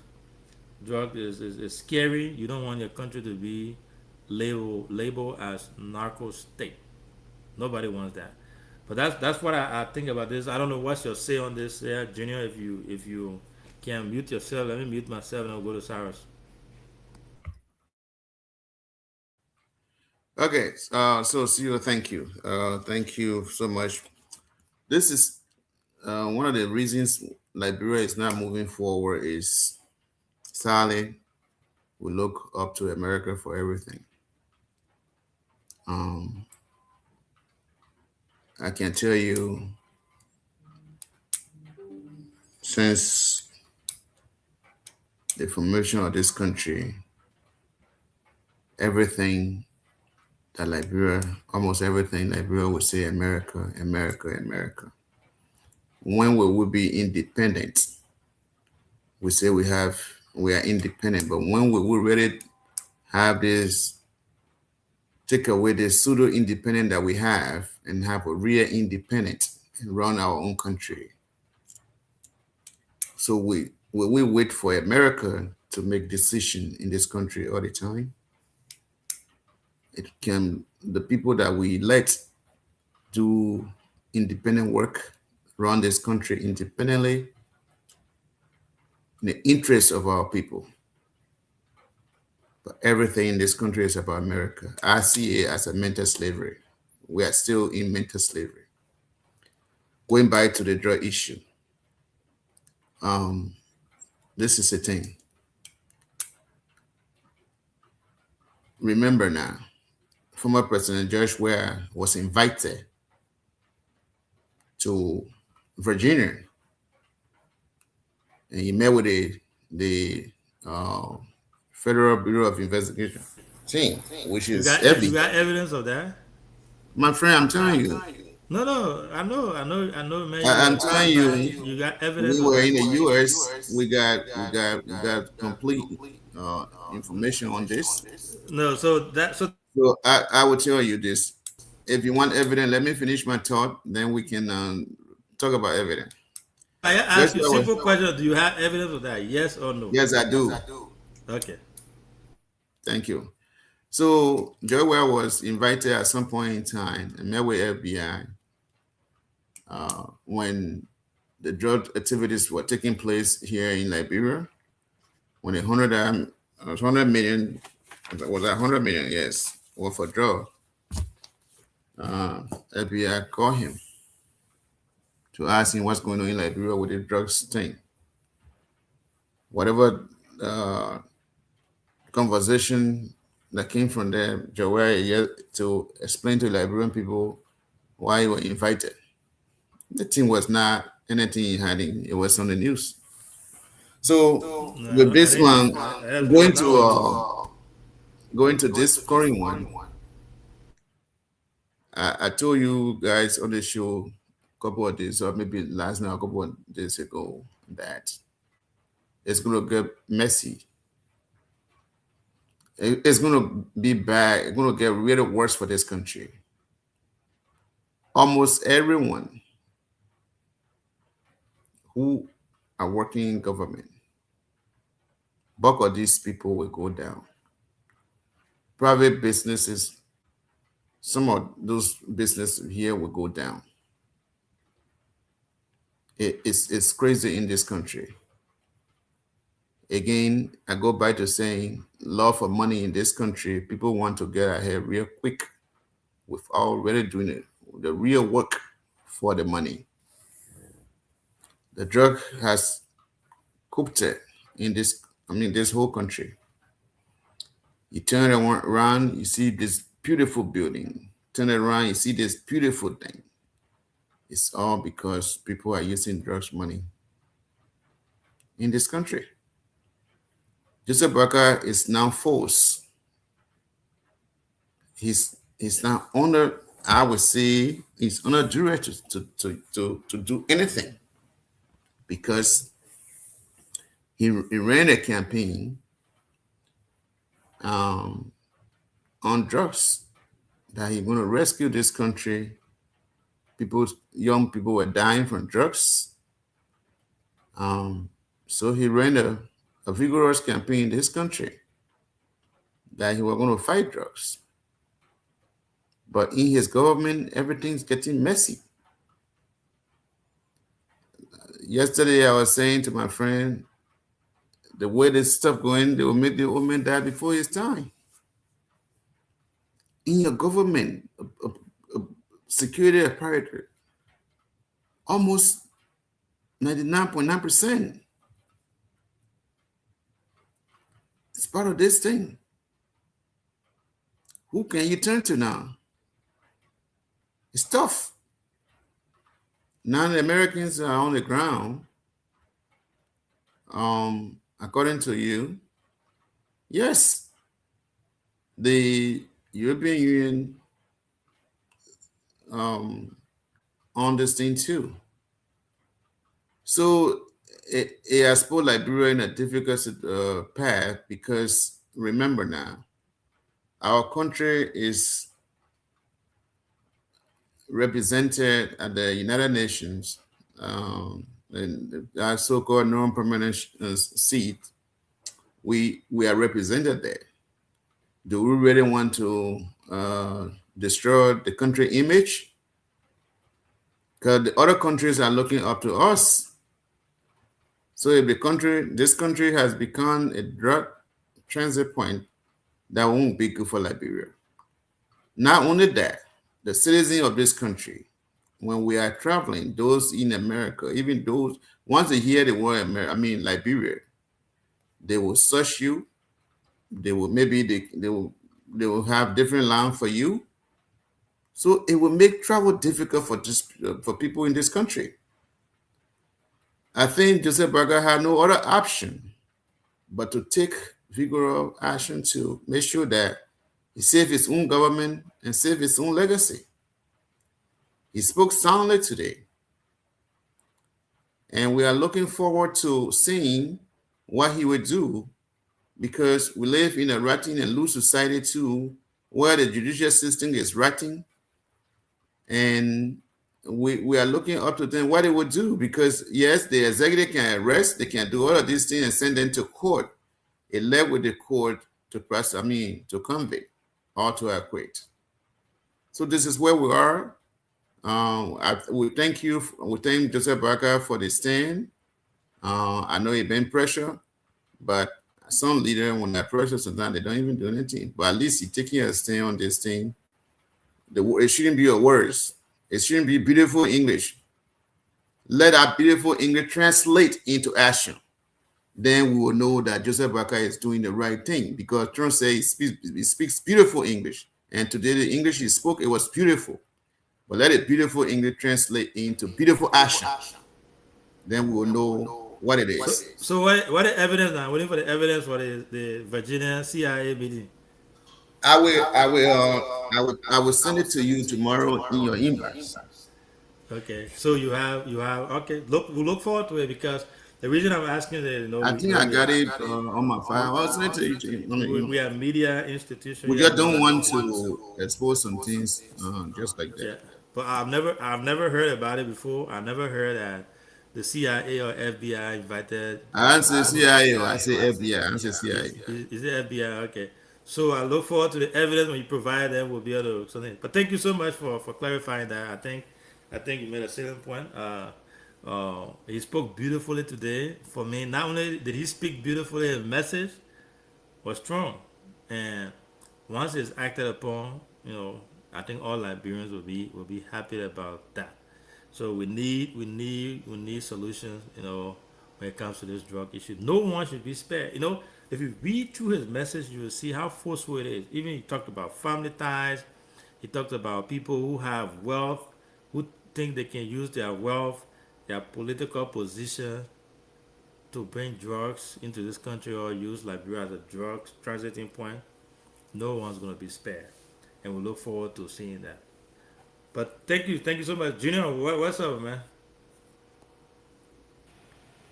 I don't know what's going on. Okay, great. I think I'm okay for now. I, for most part, agree with Sam with everything he said. But I think this is my new revelation on this entire drug issue.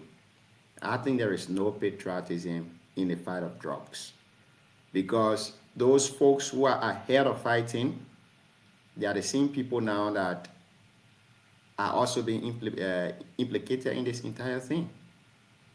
So imagine if the LDA men are being implicated, you take the people again, you carry them to South Beach, the head of, I don't know, praising or what, they themselves to be implicated. It's terrible. At this point, we just need to pray for Liberia. Because I'm not seeing anyone who is safe again here. The police receiving 10,000 to give comfort.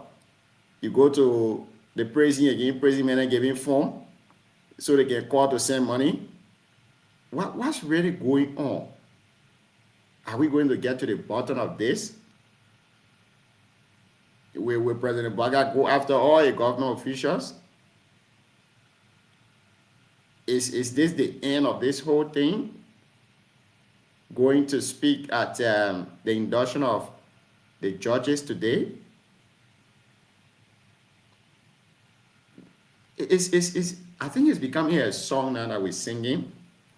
Like Sarah said, I don't want to bring the code to any public dispute here this evening, but I think the court have a greater responsibility when it comes to the fight of drugs in Liberia and every other issue that has to do with upholding the rights of every citizen.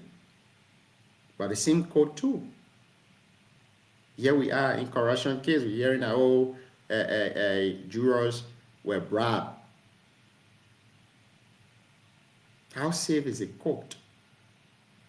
How safe is our prison? How safe is the law enforcement officers? Those people that are protecting us. I don't know whether the CEO I talk about is RG Gregory Como is no longer seen in the picture. And Gray, Moses Akara Gray, I've been posting a lot today about that. And he say the RG has turned to a prayer warrior now because I'm not seeing the RG. If you all been following Gregory Como in Liberia, you know that he likes the internet. Before he used to post on TikTok like 2-3 times a day. If it's not in his uniform swagging, maybe they have recorded him, he's walking on a slow motion, going to work, or he has parked one police car for driving without lesson. He's chilling, he's enjoying himself. The drug issue.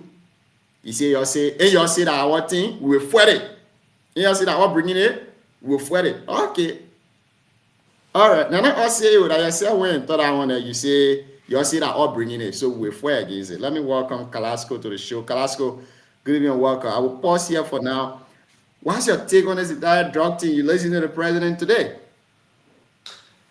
Again, thank you, and thank you for having me. And let me say a very pleasant, good afternoon to my brother Cyrus, and having, and to you, Junior, for everything you guys continue to do. You know, and let me just piggyback on our listening to Cyrus. I'll just go strictly to it because I know we've been there. I was listening to Cyrus, and which is an established fact. It is an established fact that one of the major campaign message during the campaign from the quote unquote rescue guys was the fact that President Weah was bringing kush in the country, and children were dying from taking drugs. And because drugs issues is a very serious issue, parents and people who did not understand that some of the things the guy were involved with, they were all propaganda, you know, they fell for it. I can say to you with everything that some of the people who voted against George Weah, they did not vote against George Weah because they believe that he was not undertaking, or his administration was never undertaking developmental initiative. Some of these people voted against President Weah because of the message that trickled down to them on drugs, on kush issue. That Joshua was bringing kush in the country, and he was distributing kush on ordinary Liberians to take. Now, fast forward, and Cyrus said it right. Whether you agree with him or not, but he definitely said it right. Today, under the rescue administration, rescue administration,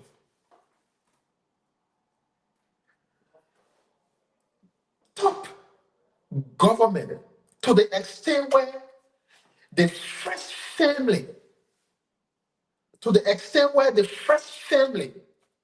the president's son, and some of his closer relatives are implicated into this cocaine issue.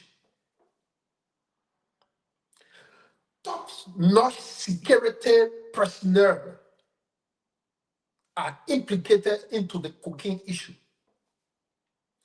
I mean, do you know that the last raid that was carried on, the VOA one? Yeah, the last raid that was carried on, Uh-huh. the 400 million plus drugs, cocaine that was seized a few times. Uh-huh. Do you know that the NSA, through the work of the US government, did not involve the police into it? Yeah. They let them they're out. not, they're not involved. You know, the only time the police got involved was the time they were finished conducting all of their surveillance. And they said the cocaine was in this house because the police got arresting power. That's how they called them with arm to come and arrest the cocaine that was there.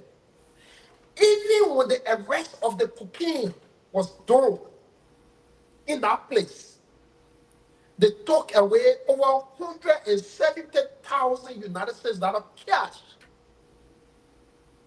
But before the money could reach to the police station, they could only report $7,000. That is the dilemma. Look, when people say Liberia under the Unity Party right now is a narco state, you define what narco state is. Go to the definition of narco state.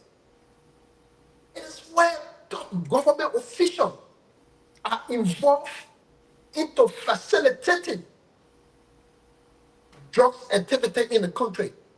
Is it established that top government officials are involved into facilitating cocaine activity or drugs-related activity in the country? Yes, they are. And Sarah's, look, it's like we get on the same path because, look, when you're traveling with a Liberian document at this moment, Yeah. you are placed under an exclusive scrutiny. You are placed under exclusive scrutiny. Why is it? Because we have a government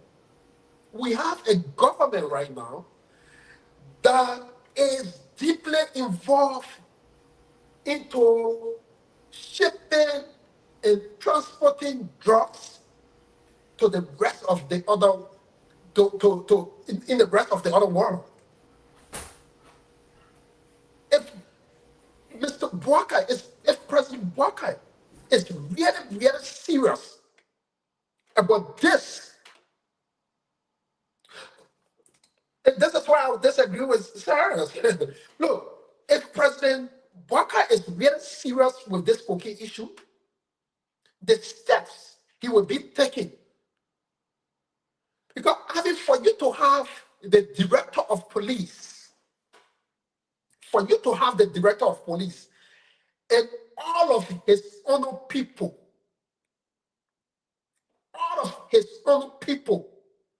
are involved with facilitating the transportation of narcotics, should send a stronger signal to the president. Today you have the president's son that is associated with a name. You have family. Take for instance the recent ship, the distressed ship that were on the water recently. That distressed ship that were on the water recently. When Mark wrote officially for that ship to be granted opportunity to dock to the free port, that communication was there. When ordinary people started noticing that you have something a strange ship just sitting out over our water, Not moving. and not moving. And when they involve people, media practitioners started going there, in less than 2 hours, they said the ship was in River Cess. And they said it's up to now they haven't found a shipyard. They say it's missing. Up to current. Imagine. And this is a ship that has been sitting over there where official communication, a letter was written to the maritime that this ship here is distressed. The oil leaking from in the ship, so it can't move. So you have one that the ship docked to the free port. of Morovia. Media people go there before you know they ship them to submarine.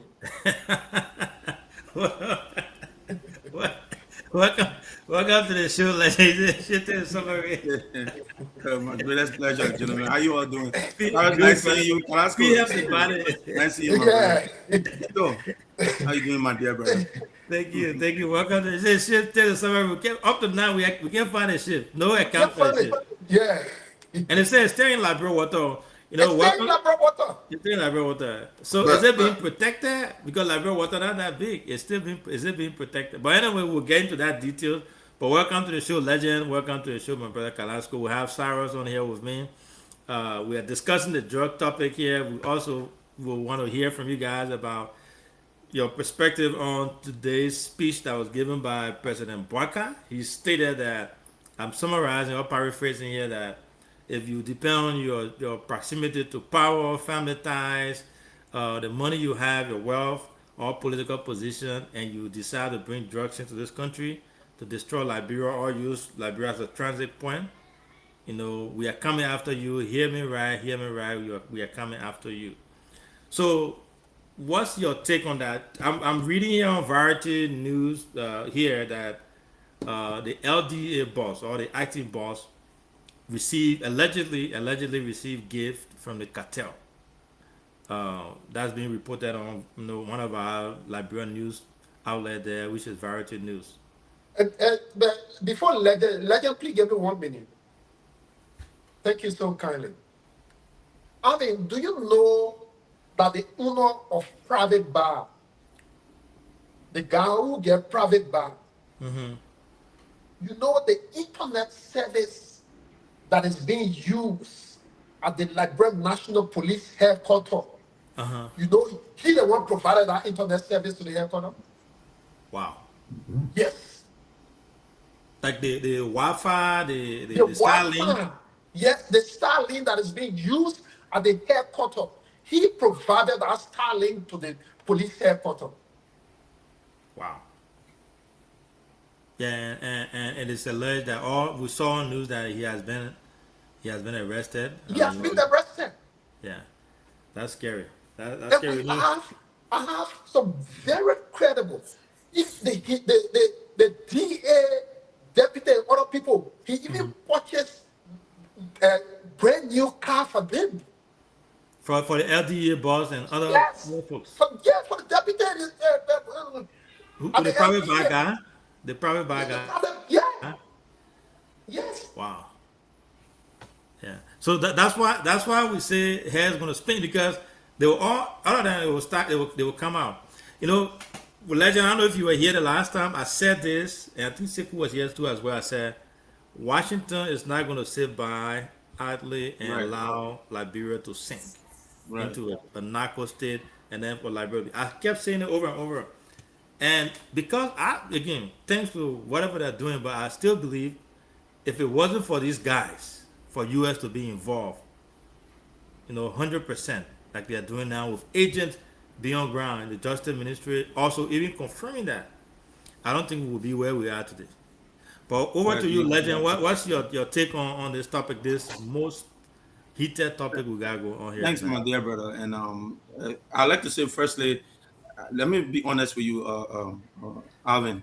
I'm extremely elated that my friend. Yeah, unfortunately, I can't even hear Legend. Carrasco, can you hear me? Theo, can you hear me? I can hear you, Carrasco. Carrasco, go and come back.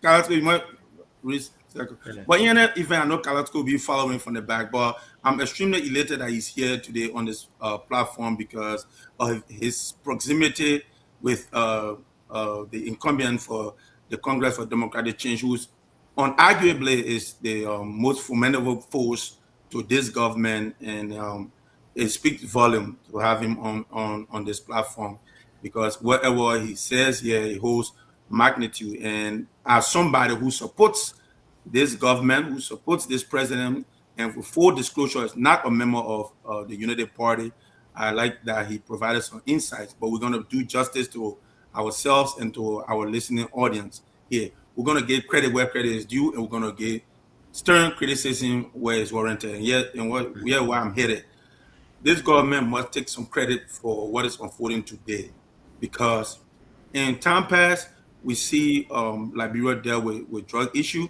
but we didn't see people get suspended, we didn't see people get expelled from their positions. So we must commend the government on that aspect. But having established that, let us also be critical here and say that there are more things that can be done and the government can do more. And I'm not going to differ with Kalasco. He's 100% right.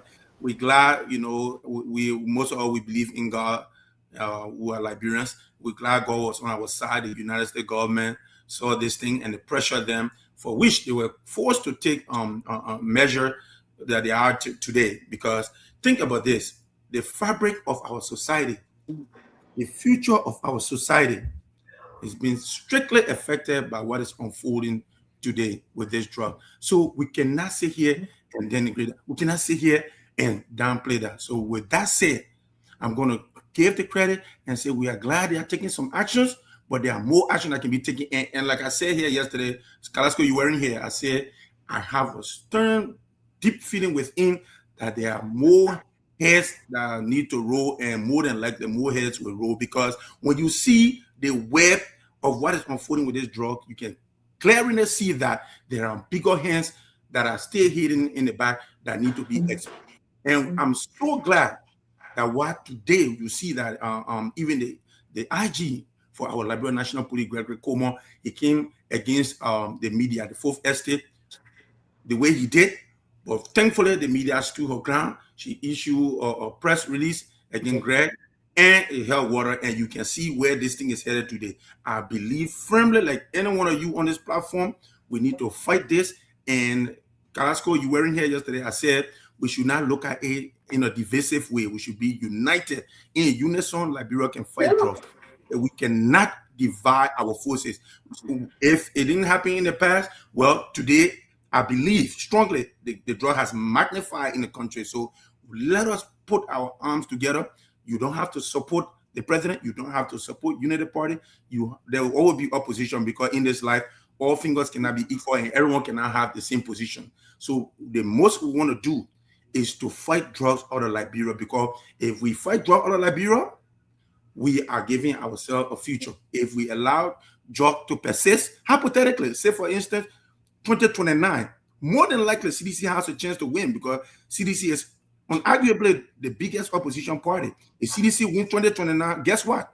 The drug persists into CDC's government. But if we fight it today, it will curb it to some extent. 2029, CDC don't have that worry. We have to focus on other meaningful things like the healthcare, education, road connectivity, and what have you. So I want to call on every one of you listening to this platform, every one of you who are panelists on the platform, to put your big ball cap on and look at this thing as a problem that Liberia is confronted with, other than a problem that the opposition or the imposition is confronted with. That's my take on it, my dear brother. Thank you so much. And then before we go to Kalasco, Cyrus, I said this yesterday and I will say again, our IG has been MIA for a little while now. He hasn't, he's someone that likes camera, that's been speaking on behalf of the Joint Security Force there. He has not been on camera lately. Based on everything that our brothers are saying here, what's your take on that? Why do you think the IG is away? Socio. See, you want to call him feedback on my side. I don't know what's going on. Okay. I think I'm good. So the IG has been selling this few days. It is because, my opinion, it is because we have Americans in the country. Americans are not Liberian investigators, where everywhere they go, they carry a Facebook Live, for example. The Coast Guard. It's how crazy it is in this country. The Coast Guard was going to do some we are going on operation. Then they put it on Facebook. Yeah, we're going to see the boat. We went for the boat. The boat took off. A serious security-minded country Everything is about Facebook Live. So sometimes I question the security there in this country, to be honest. I mean, when I saw that, I said, okay, this is Coast Guard going on a mission. What you got to do with Facebook? It seems like Mark has created a crime in this country. Everything in like Liberia's Facebook, like everything. It was intentional. And so this is where I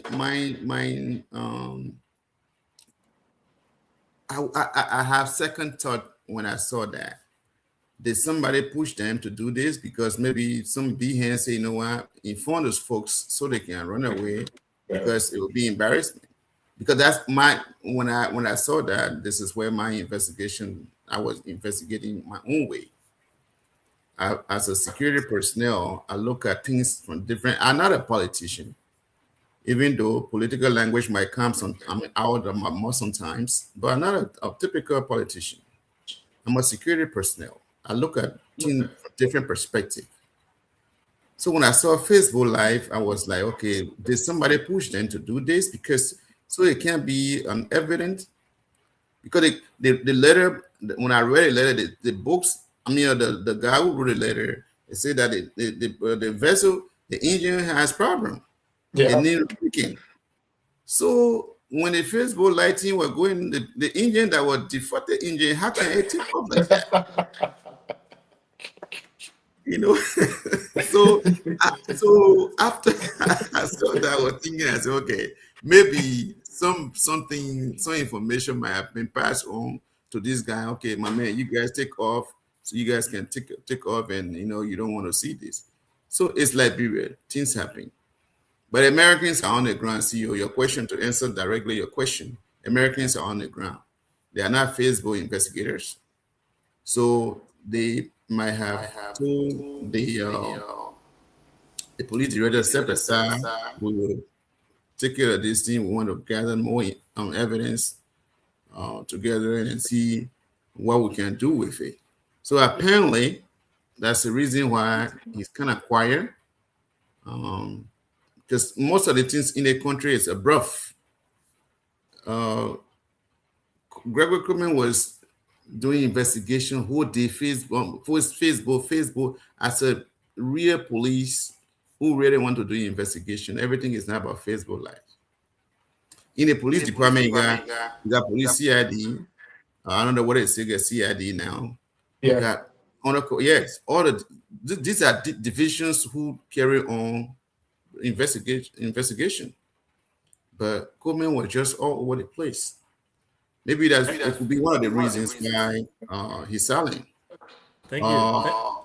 So opposition might be thinking that it need being caught too much. So maybe, well, I don't know yet. Carrasco might answer that one, because the Carrasco then during their days, there was nobody they were called, nobody was fired. Nobody was removed from position. Everything was quiet and silent in this country too. So that's my position with CDC. Sometimes when they're talking too much, now they can't talk in this thing too much, because Thank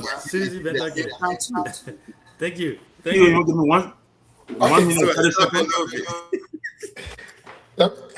30 seconds. Legend, you want to come in? You said you Yeah, got 1 30 minute. seconds. So relative to what Cyrus just said, somebody just or made mention of that in the thread, and that's very important. And when I was speaking, in all fairness to the past government of the CDC, no one have pointing finger to them as somebody in a high echelon of the CDC government. That's in all fairness to them. But the honest truth is, no one can negate the fact equally that the CDC government dealt with drugs during their tenure. That is unarguable. The same with the Unity Party. So we've dealt with drugs over the years, but the distinction here today is there are pointing fingers to other people in this government that some of us supported versus that of CDC. So it's only fair that I make that clarity, because things words get misconstrued at times. So thank you to you. Thank you. Me, I can watch comment. You listen to comment. It helps to clarify things. Our audience are very important to us. Oh yeah, I love them. I appreciate them. Because of them, we are here. But sometimes For me Got you. personally, when I start reading comment, it can throw me off track. Got you. So then it's no disrespect to them, No, no, but I just read comments after the show. But got you. Sekou, the president spoke today. I know you've listened to the president's speech. He talked about. I think I made emphasis on that earlier today. Yeah, What's your sure. take on the president's speech? Okay, before I go to the president's speech, and I agree with Legend when he said drugs issue, everyone, I know everybody's sitting on this show right now, including people that are listening. This drug issue has affected every one of us. One way or the other, we got certain relative that are involved into drugs, right? So to politicize it is something that is inappropriate. But you know what? The people in our local people can say, the way you can make on your bed when you come back, the how you sleep on it. Especially when you get your key. When you go outside, you just jump off from your room, you make on the bed. And when you come back, that the same way will be looking and you sleep on it. The issue of politicizing the whole drugs issue, like I started when I started on the show, I made mention about, and I was just making reference to what Sarah said, that drugs issue was a major campaign message for the Unity Party. A major campaign, to the extent that President Weah, in fact, the part Uncle Kenny said he was bringing push in the country. Said Joshua was bringing push in the country. Now, fast forward, that is over, right? We lost the elections and we move on. But when Cyrus also said that drugs in the country, didn't get nothing. Cyrus, and let me say this today on the platform for reference purposes. Under the CDC administration, there was a cocaine boss in the country. And I was privileged to know what was unfolding. That drugs came from South America.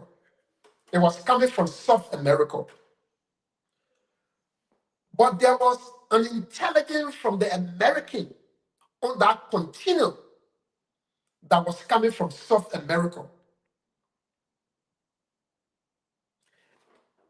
The day that continuum landed at the free port of Liberia, immediately to the free port of Liberia, that continuum were confiscated and people were sent to court. People were sent to court. Whatever our justice system did, you can't blame Josh Weah for it. Because the American, our partners, they were working with the government to arrest the continuum that they've been tracking from all the water. And later, that drug did not come from in a free port to say it came from in a free port to go somewhere. No. It was seized right in the free port, and people were apprehended. Some foreign national, they were sent to court. Whatever the court did, that is subject to how you view it or subject to how you want to interpret it, right? Let's come to this. Realistically speaking, even the common man, Nana listening to this show from Zogowi, will understand that today the proliferations, the spread, the way cocaine situation has taken over the entire government. It's not something that we should come here and try to sugarcoat. And look, listen to, read the release today that was issued from the information ministry. When the charge d'affaires visited the justice minister, read that communication. You know what that communication deliberately You go back, I was taking the communication. Deliberately, that communication left out the police. They left the police out, Cyrus and Legend. They left the police out of the whole thing and they addressed the justice minister. Look, Sarah said accusing finger. The reason why accusing finger now is being pointed at the police. Have they or top police official been apprehended and placed behind bar? The answer is yes. They have. They now catch top police people on the drugs connection. They now catch airport people on the drugs connection. They now catch member of the executive. As a matter of fact, when the 19 million cocaine, the first boss, that 19 million cocaine, the man that was appointed by President Boakai, the king guy on the car boat, up to today, the drug law very strong. The drug law says, the amended drug law that was recently passed under President Weah administration, that any horse that they catch drugs in, that horse should be seized and the property sold, and the government, they use the proceeds from that property to rehabilitate, or government can use it for oil. But Peter King, the place that the 19 million cocaine came from, is still walking free today.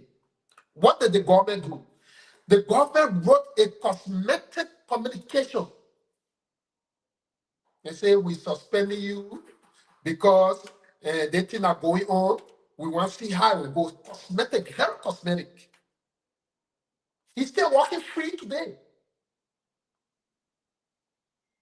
They are walking free.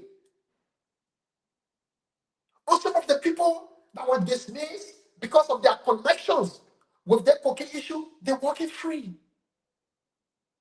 They are walking free. Have they been apprehended? The answer is no. They not catch them? The answer is no. So if you see us trying, the media is doing well. Because it is the first time, and you can see, Legend, I agree with you. You can see how consistent the cocaine issue have been. For in Liberia, for something to go for 2 weeks, since I've been from 2005 up to current, it is my first time to see a situation of this magnitude go for over almost to the second one. It means that every Liberian want this thing to be resolved. Because look, we see countries today that have been labeled as a narco state. We see how they are treated. You got your budget, the current budget of Liberia, that $1 billion. That the current budget, that what the current government said, the budget is $1 billion. Then you have a drugs that $500 million, almost half of your budget size. You think that joke? You think that joke? There are places. The drugs that was seized from Rossville, did you hear about it? You know how it went? You didn't know. You know how that drugs went? No. So there are people, you wrote communication that they should be the engine boss. The engineer, they should can move. The Cyrus, our security man, he already said it. To go to the ship, then go Facebook Live. We are on our way now to go to the ship. Before you can get on the water, they send a ship to River says. How? You think there is not? You think we do we need a rocket scientist to interpret what is happening? It is a syndicate. It is a syndicate that is currently involved. I read President Bwaka's statement. He needs to go beyond just that statement because it is an established fact that government officials are involved into the transportation of this cocaine. He needs to go beyond. His family need explanation. The president's son need explanation into the cocaine situation. Press conference can solve the problem. Writing press releases can solve the problem. We need a genuine step. And that genuine step, when it is taken, I will not have the voice to come and say anything here. Like Cyrus will not have the voice. You legend. I mean, will come and applaud the decision of the government. But we believe that there are a lot of conspiracy theory that is currently being carried on by this government until, and we are glad that the Americans and other partners have seen this necessary to venture into it. Thanks to one person.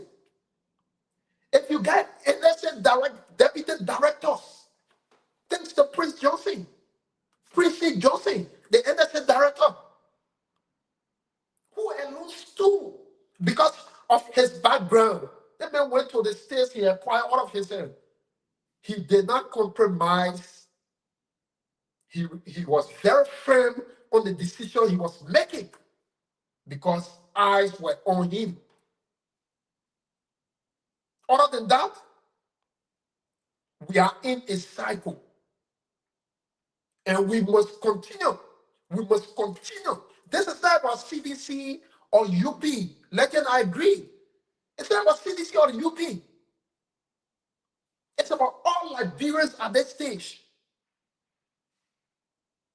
Because if you fought CDC, because you said they were Kush, that Georgia were bringing Kush. And today, you not make Kush, but you got Kush grandpa and grandparent. The people that were, the parents that were nurtured by Masa Kanka Musa, they don't want today in the street of Liberia.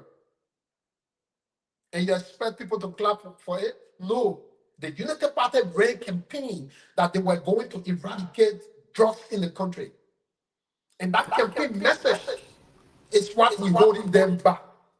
And we will continue to hold them by that message until a genuine decision can be taken by this administration. Thank you so much.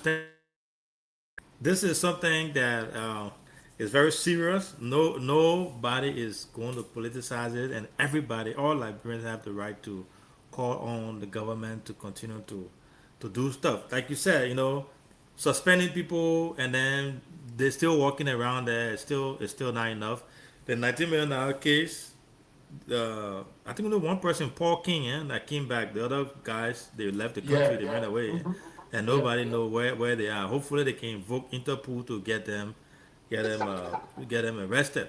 But yeah, so again, I'm still wanting to get your point before we go to Legend here, and then Legend can also answer this. Maybe we can close up on this. Why do you think so first it was the LDA boss that was sidelined? He was not involved at all. I mean, from basically the get-go.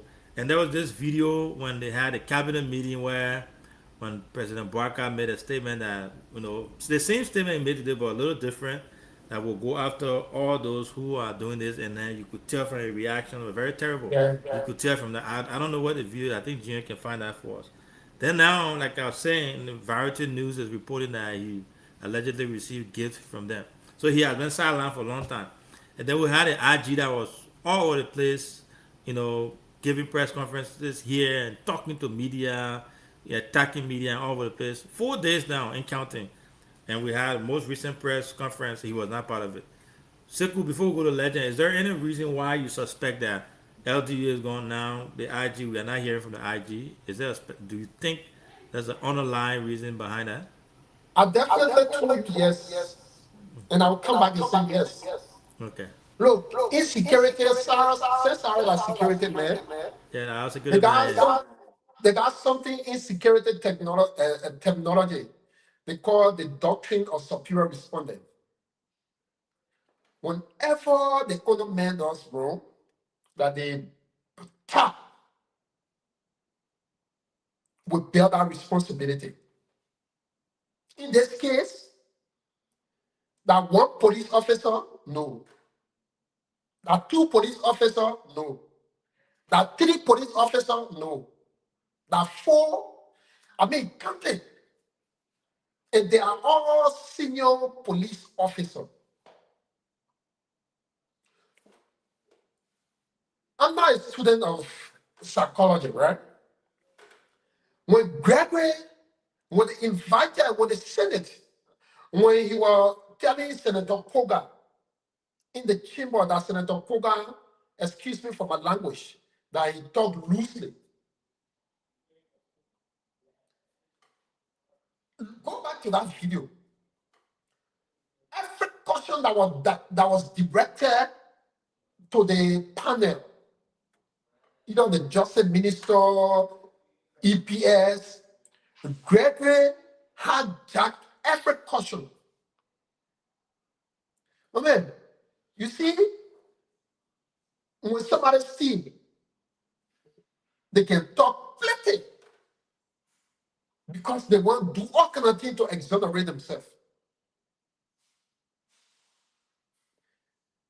Yes. That's why you see the mayor, every press conference, after every 1 hour, you will have press conference. After every day, you will have press conference. Your man, Akara said the man attend to prayer model.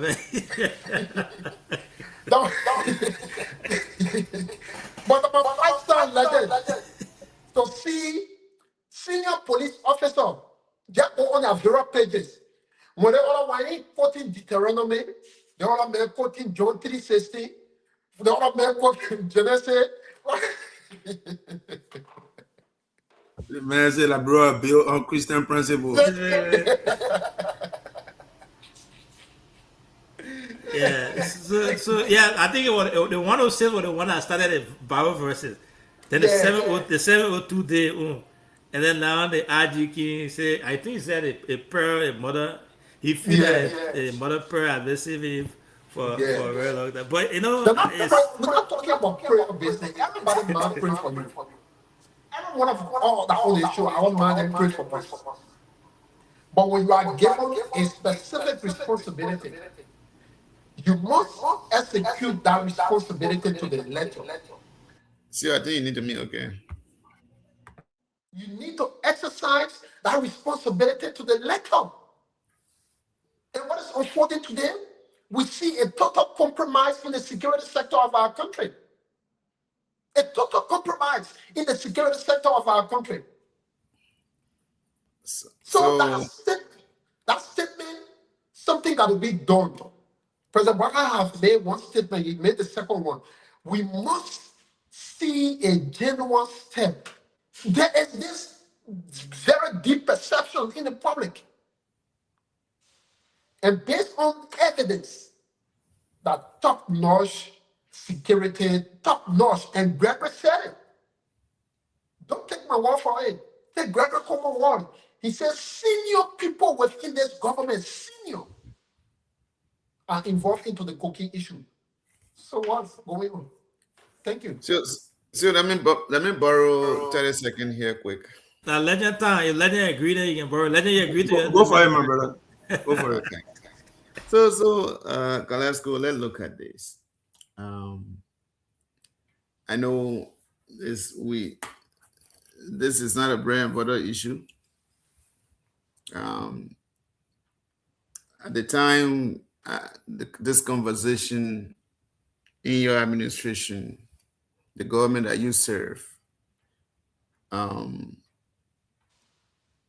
when I see some of you guys trying to justify something like, oh, people were arrested, foreign national. How many Liberians were arrested along with the foreign national at the time that you can recall? You Yeah, I just want you to answer that question for me. You want Well, to answer they have- when it's his turn, or you want to answer now? No, I just want you to answer now. You okay? You want me to answer because when I start talking now, you're telling No, me. I just want you to answer. Just not go too long now. Just Chief, just quick question, quick answer. Let's That's go all. answer it, and it will be part of his time. Yeah, okay. Apart man, close this statement. You see, so I deliberately Okay, let me answer you. Sarah's, of course, there were Liberians that were involved.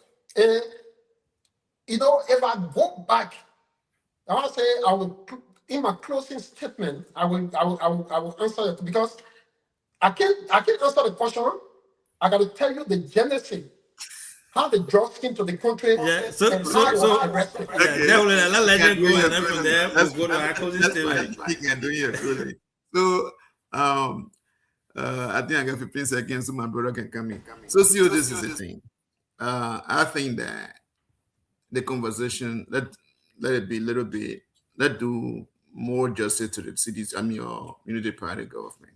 Why it's true that lot of these police that are working, some of them were in West government, and some of them came along with this guy. This conversation was not in the news like the way it is during the time of the Way administration, because I think people, Because I have more than $500 million now. people were afraid to talk. Let's be honest, people were afraid to talk in this country.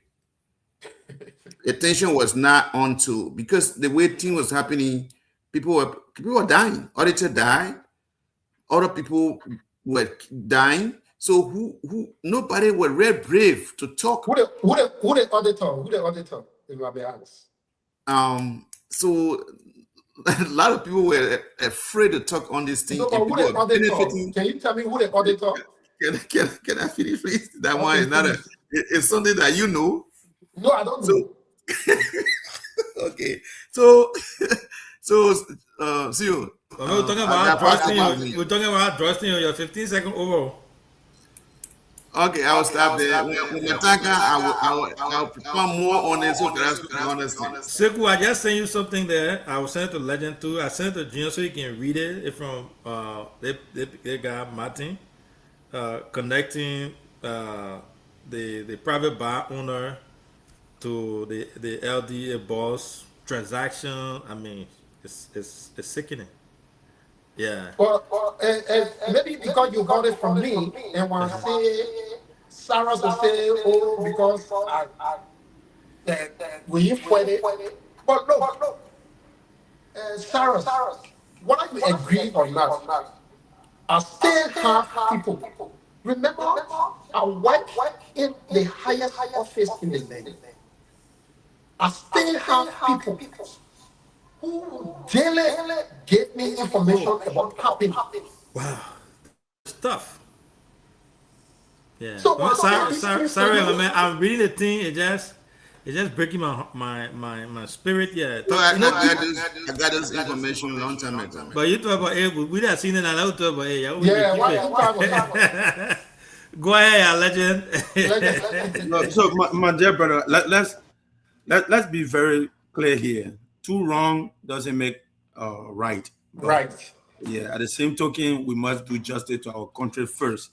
That's Yes. why when I started, I was crystal clear that I do support this president. Never been a part of the Unity Party, but my job is to be fair to my conscience and to each and every one of us here on the platform. We should speak to our very consciences when we speak on issue pertinent to our country. That's why we attack the issue, like I said, as a country, and the best way we can provide or remedy to curb this drug in our country is to look at it holistically and fight it holistically. Look, going back to point fingers to when the CDC was in power, what they did, what they didn't do, and we have led up to today. That's why I put it in a nutshell and said the only thing we can look at today, where we are, and the foreseeable future.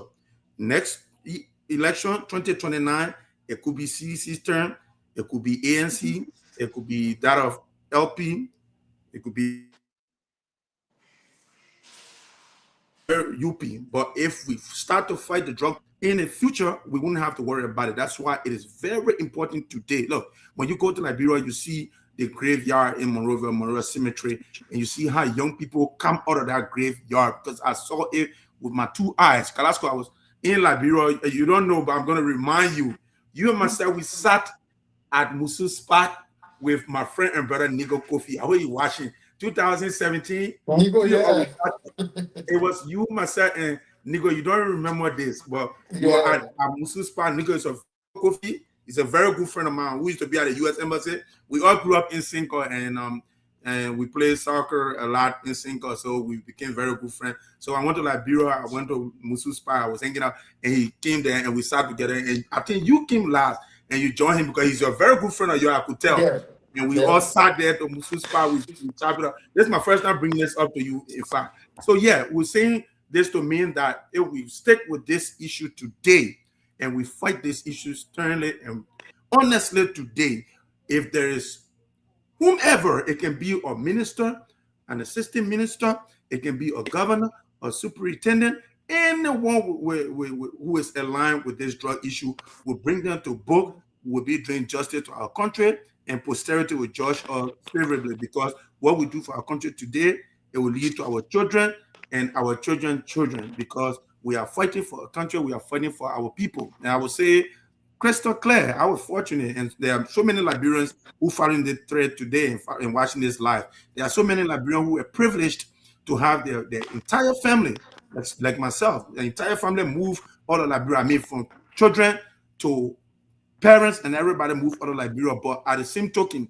there where you hail from, you have your extended family there, you have your childhood friends there, and what affects you in the long run and in the future, it affects your upbringing, it affects your friends, it affects those who you are attached to one way or the other. So this is why we can never rest. And I love the passion that Liberians have shown to the country everywhere in the diaspora and those who are back home. So CEO, I want to say this, we should fight this with the might of everything we have, and know that in the end, when Liberia wins, it's not United Party that wins. If Liberia wins for tomorrow, it's not CDC.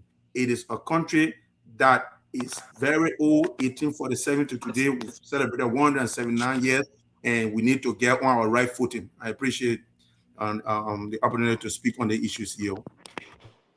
Thank you so much. So Cyrus will have you give your parting comment. I know Cyrus finished already, right? Oh, okay, yeah. Cyrus, yeah.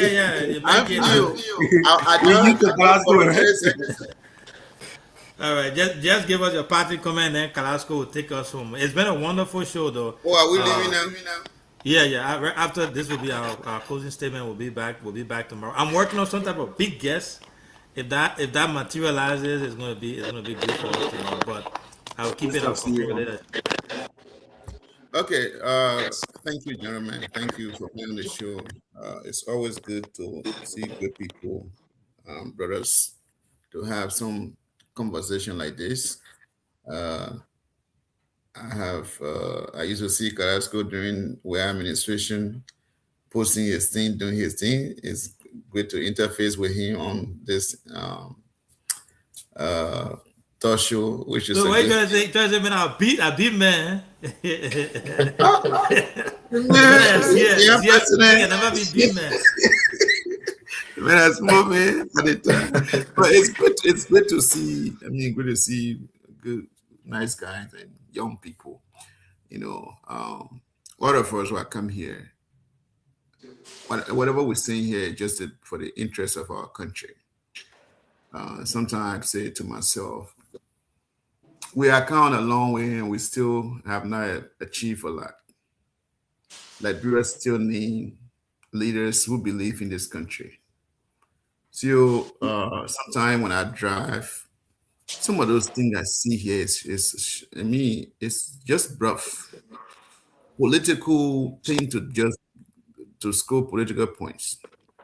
I see some roads, they say they're building this country. I mean, these are people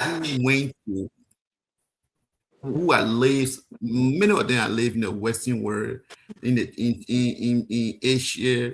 They're seeing what Chinese have done, the way they build rule. I mean, some of those things they do here, they can carry Facebook. Oh, yes, development. Sometimes it's so sad. From the previous to current, it's so sad.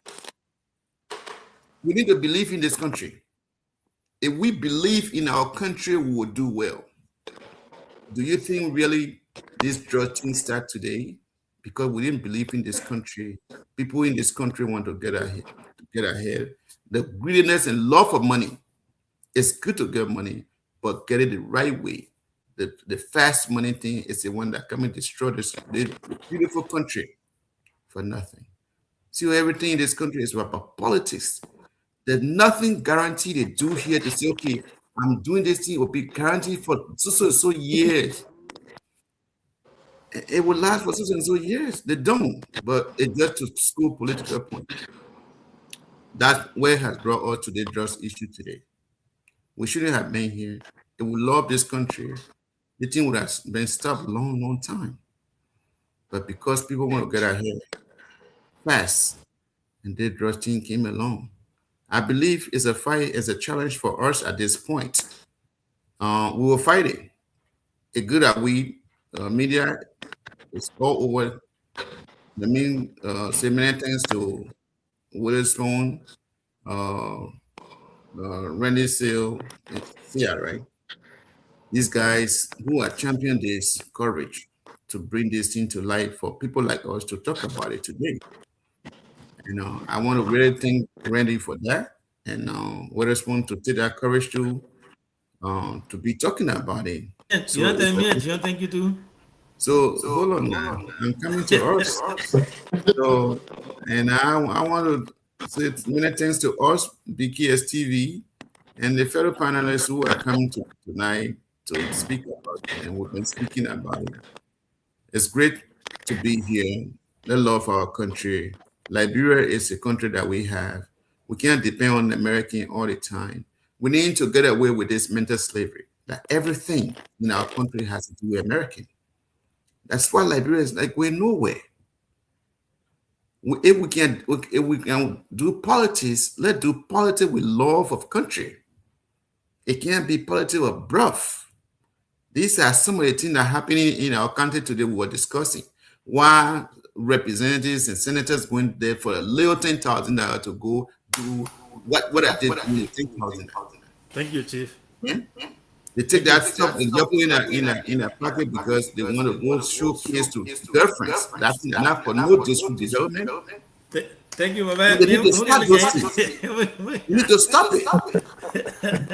So I will stop here. Thank you, Jeremy. Thank you for joining the show, guys. Good to see you. Legend, it's great to see you. Let's have a conversation going. Let's speak truth to power. For me personally, when I'm speaking about Liberia, it just sometimes when I drive around, I see everything in this country about political things showcased, but not from heart. But one day we will have a leader that can live in this country and see, you know what, Liberia will be a better country. Thank you. Thank you. That one you're talking about it. Our lawmaker that our hand is that I want to use. My hands are that your bro not just really going to develop somebody need to mute yourself because there's an echo. Okay. Thank you, Arvin, and thanks to our hard-working young brother who's making sure that this program is brought to the people. You see, every time he coming on the show, he can make sure he wear his glasses because he wear he want. But Look, I could not agree with Legend Mo. Trust me, I could not agree with Legend Mo. And Cyrus, the people got a statement about they say you can't put somebody in jail 2 times. We went to elections, we were defeated based on some of the things you just deliberated. Even though some of them were not true, but we were defeated because the people believe that some of these things were not handled properly. So they brought new group of people to handle it properly. So let's forget about the reference on this term. No, you can't punish us twice. You punish us already, but now electing us to the office. So we're not there. The people that are there, let them do what is appropriate. And trust me, that has been my saying. Like Legend said, Liberia is our common patrimony. I don't care how you are privileged to go outside. But Liberia, you got to come to Liberia. You got so many relatives in Liberia. You got to come there. You're talking about, development issue. When the country is okay, it's okay for every one of us. It's not only okay for people, the president or the ministers. It's okay for every one of us. So I believe this should be a friend that will continue. I believe that this is not just a mere, and thanks to all of the media entities, including our BK TV. I mean, the consistency in this conversation is unmatched. The way this conversation has lasted for over a month, going into the second month, if the media were not deeply involved into it, it was going to be also more than 1 week, 2 week story.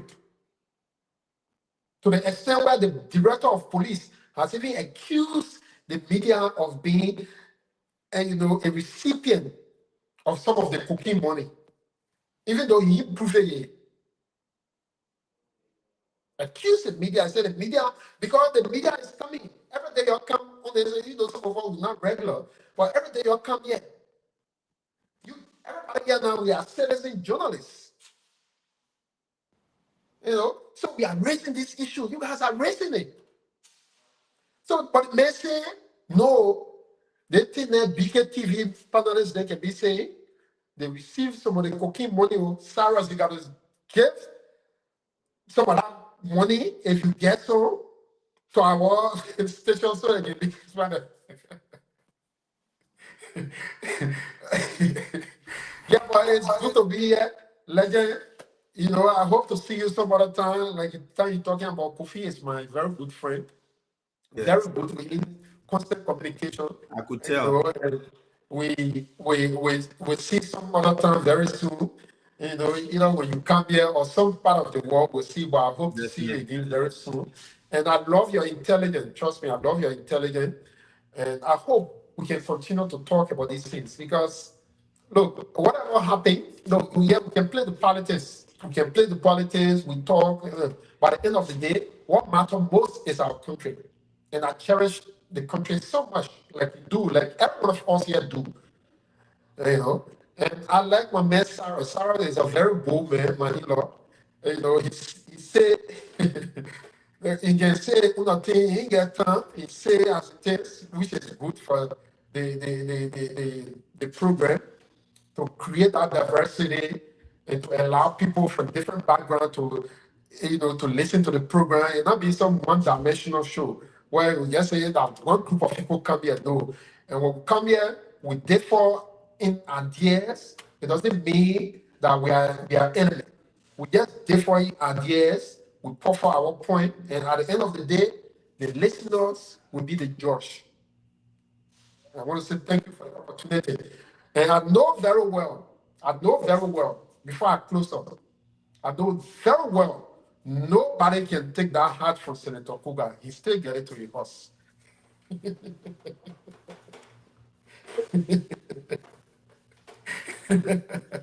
The you chair when me uha the thing when say uha he say I said the cooker hat.